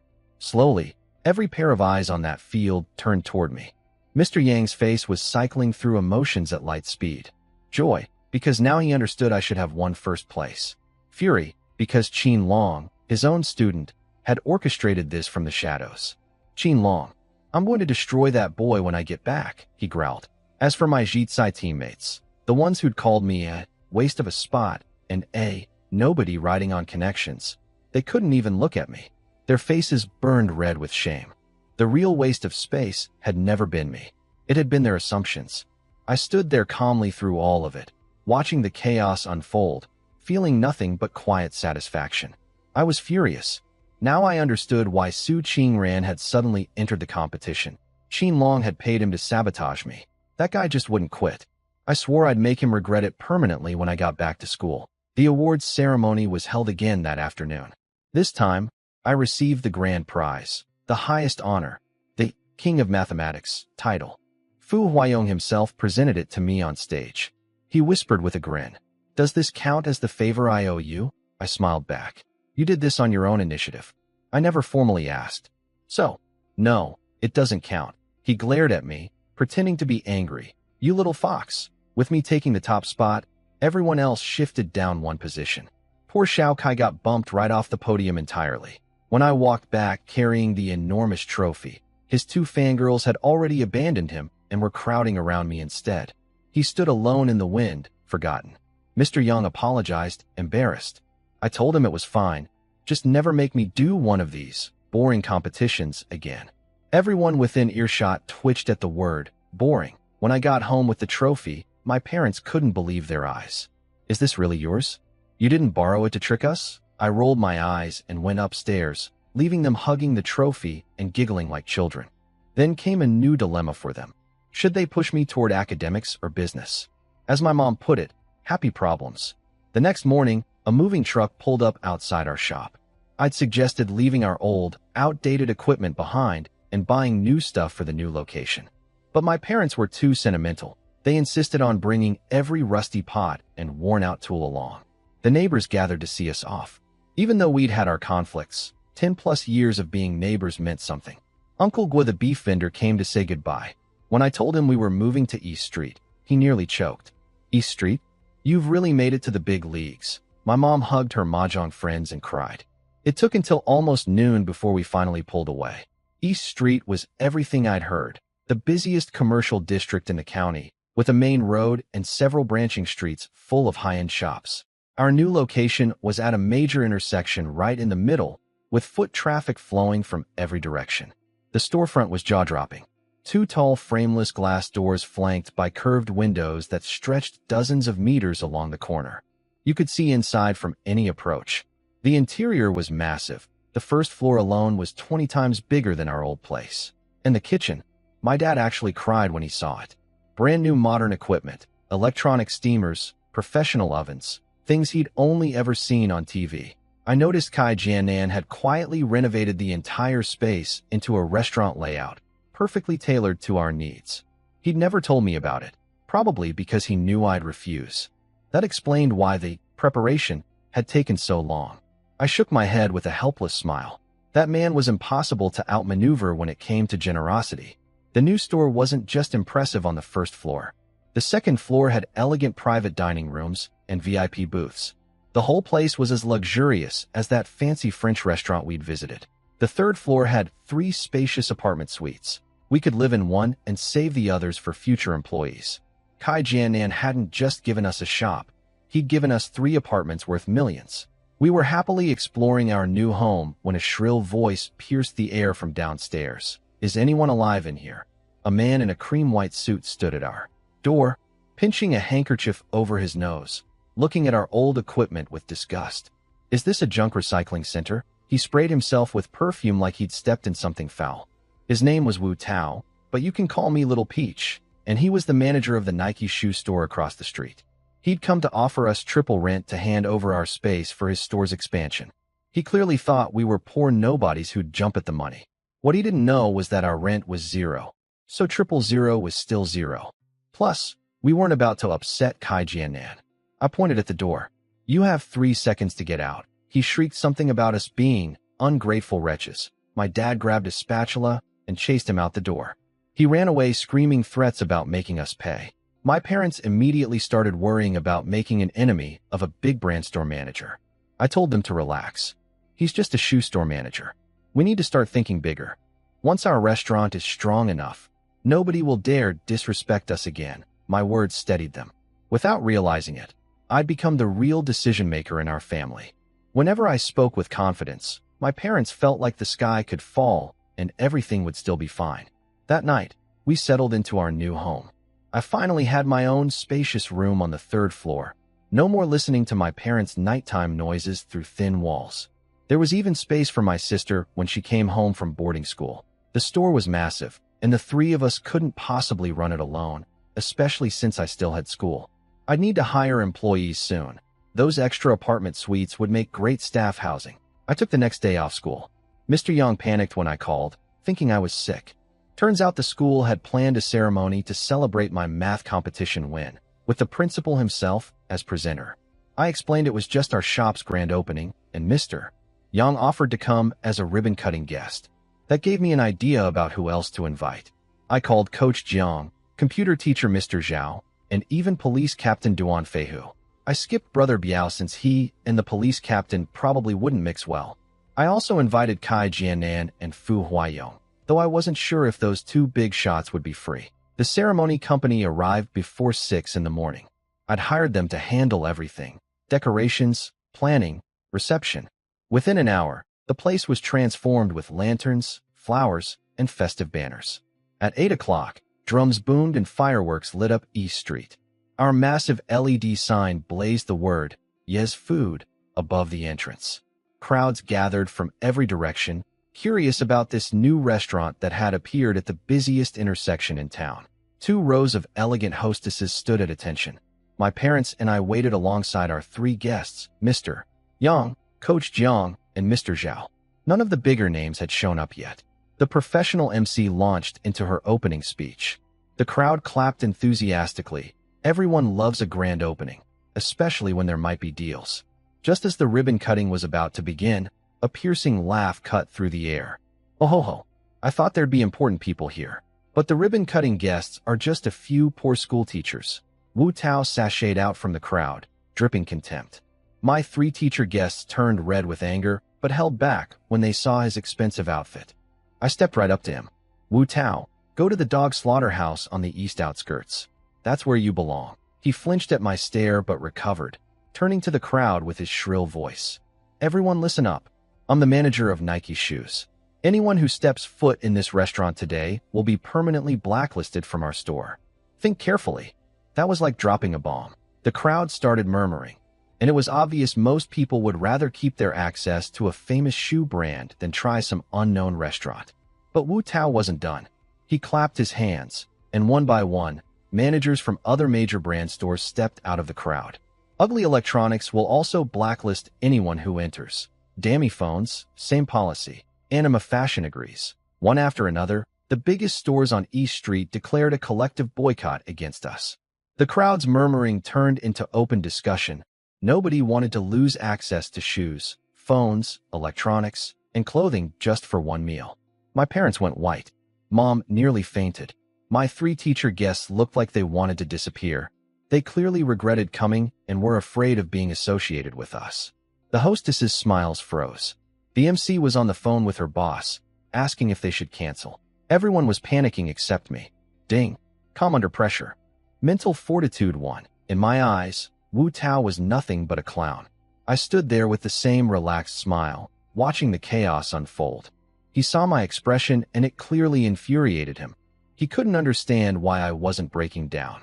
The ceremony company panicked and started packing up. The hostesses left. The MC was on the phone begging her boss for instructions. In minutes, our grand opening went from celebration to ghost town. Wu Tao was cackling with delight, convinced he'd destroyed us before we even started. Every major store manager on East Street had joined his boycott, all bought with his money. In their eyes, we were a nobody shop they could crush without consequences. I just shook my head and smiled. Wu Tao, ever heard the saying, "The schemer who schemes too cleverly ends up destroying himself"? He looked nervous. "What do you mean?" I pointed down the street. Look, a black sedan was pulling up. Out stepped Captain Duan Feihu, Anming County's most famous police officer, the man everyone considered their guardian. He walked straight to me and apologized for being late. He'd come to cut the ribbon. The crowd's attitude shifted instantly. Wu Tao tried to act tough. Just one cop. So what? But Duan casually mentioned that police intelligence had flagged quality issues with Nike's latest shipment, and Wu Tao would need to come in for questioning. His legs buckled. Then came the real show. Luxury cars started flooding the intersection: BMW, Mercedes, Cadillac, Ferrari. One after another, incredibly powerful people stepped out, led by Kai Jianan himself. "Sorry I'm late, Xiaoyi," he smiled. "Took a bit of time rounding up some friends to support you." The crowd went insane. People recognized the chairman of Anima Fashion, a foreign businessman with global reach. The glamorous female CEO of Ugly Electronics. The head of Dammy Phones. Any one of these people could shake national markets. Together, they were a force that could move the world economy. I had to reassess just how powerful Kai Jianan really was. What he showed in Anming County was clearly just the tip of the iceberg. When Kai Jianan heard what Wu Tao and the store managers had done, his face turned terrifyingly cold. He walked back to the group of CEOs and had a quiet word with several of them, specifically the bosses of the same brands whose store managers had just threatened us. Those CEOs came to me personally. "Mr. Yi, we're truly sorry. Our employees acted out of line." Then they turned to their own managers and barked, "Get over here and apologize." Now, the same people who'd been smugly declaring boycotts minutes ago came crawling over, literally stumbling over each other to bow and beg forgiveness. "Mr. Yi, please forgive us. We were tricked by Wu Tao. We'll cut all ties with him immediately." The crowd stood in stunned silence watching these powerful store managers grovel before a teenager. Then their eyes moved to me, surrounded by billionaires and CEOs who all treated me with genuine respect. Ding. Center of attention. Charisma 1. Aura 1. In that moment, I stood taller than all of them. I was the brightest star on East Street. Wu Tao's mouth had been hanging open since Kai Jianan arrived. When his allies all betrayed him, his face went through every shade of red and white. He started trembling. Kai Jianan walked up to him, and the murderous look in his eyes made Wu Tao's voice die in his throat. Kai Jianan's voice rang out cold and clear. "From today, the Kai Group is cutting all business ties with Nike shoes." Wu Tao looked like he'd been dropped into an ice bath. He'd never imagined our little restaurant had this kind of backing. Nike was a global brand, but in Anming County, crossing the Kai Group meant death. If headquarters found out it was all his fault, his career was over. His legs gave out, and he collapsed to the ground. But it got worse for him. An ancient red Hongqi sedan, the kind only the most powerful people in the country drove 30 years ago, rolled up to our door. Kai Jianan himself rushed forward to help the passenger out. It was Fu Huayong. The crowd went absolutely wild. Fu Huayong wasn't just some math association president. That was his hobby. His real identity was a legendary war hero whose name appeared in news broadcasts, magazines, and school textbooks. Even the nation's highest leaders reportedly consulted him on policy. He was untouchable. When he shook my hand warmly in front of everyone, the crowd's minds collectively exploded. The biggest five-star hotel in the county had once begged Fu Huayong to attend their opening, and he'd refused. Yet here he was, at our little restaurant. Someone in the crowd muttered, "Who said the guest list was pathetic?" "This is a universe-level lineup," Fu Huayong overheard and joked. "Do I really look that shabby?" Wu Tao heard this and fainted on the spot. A cleaning lady eventually wheeled him away on her trash cart to the Nike store across the street. The ceremony company people who'd been fleeing earlier stood frozen mid-retreat, unsure what to do. Their pretty MC called her boss again to report the situation. After a long silence, all she heard was a single explosive curse word. When they sheepishly tried to come back, I blocked their path. "Our contract is canceled." The MC tried everything, begging, bowing, even pulling her dress down to show some shoulder. I didn't blink. Ding. Resisting temptation. Willpower 1. I told her to tell her boss that a company that abandons clients at the first sign of trouble would never work with us again. Then I turned to the assembled business leaders. "I'm sure none of you would want to work with such an unreliable company either, right?" One by one, every CEO spoke up. Dammy Phones, cutting ties. Ugly Electronics, refusing future cooperation. Even the Italian chairman of Anima Fashion shook his head. "In my country, companies like yours would be boycotted by every businessman." The MC collapsed to the ground, finally understanding what it felt like to be collectively blacklisted. Except this boycott came from the most powerful people in the business world. Her company was finished, not just in Amin County, but everywhere. "Mr. Yi, please, get out," I said. "Get out," the crowd echoed, hundreds of voices strong. The ceremony staff slunk away with their tails between their legs. Kai Jianan offered to call the best ceremony company in the county to replace them. I shook my head and smiled. Why rely on others when I can rely on myself? He paused, then looked at me with a new spark of respect in his eyes.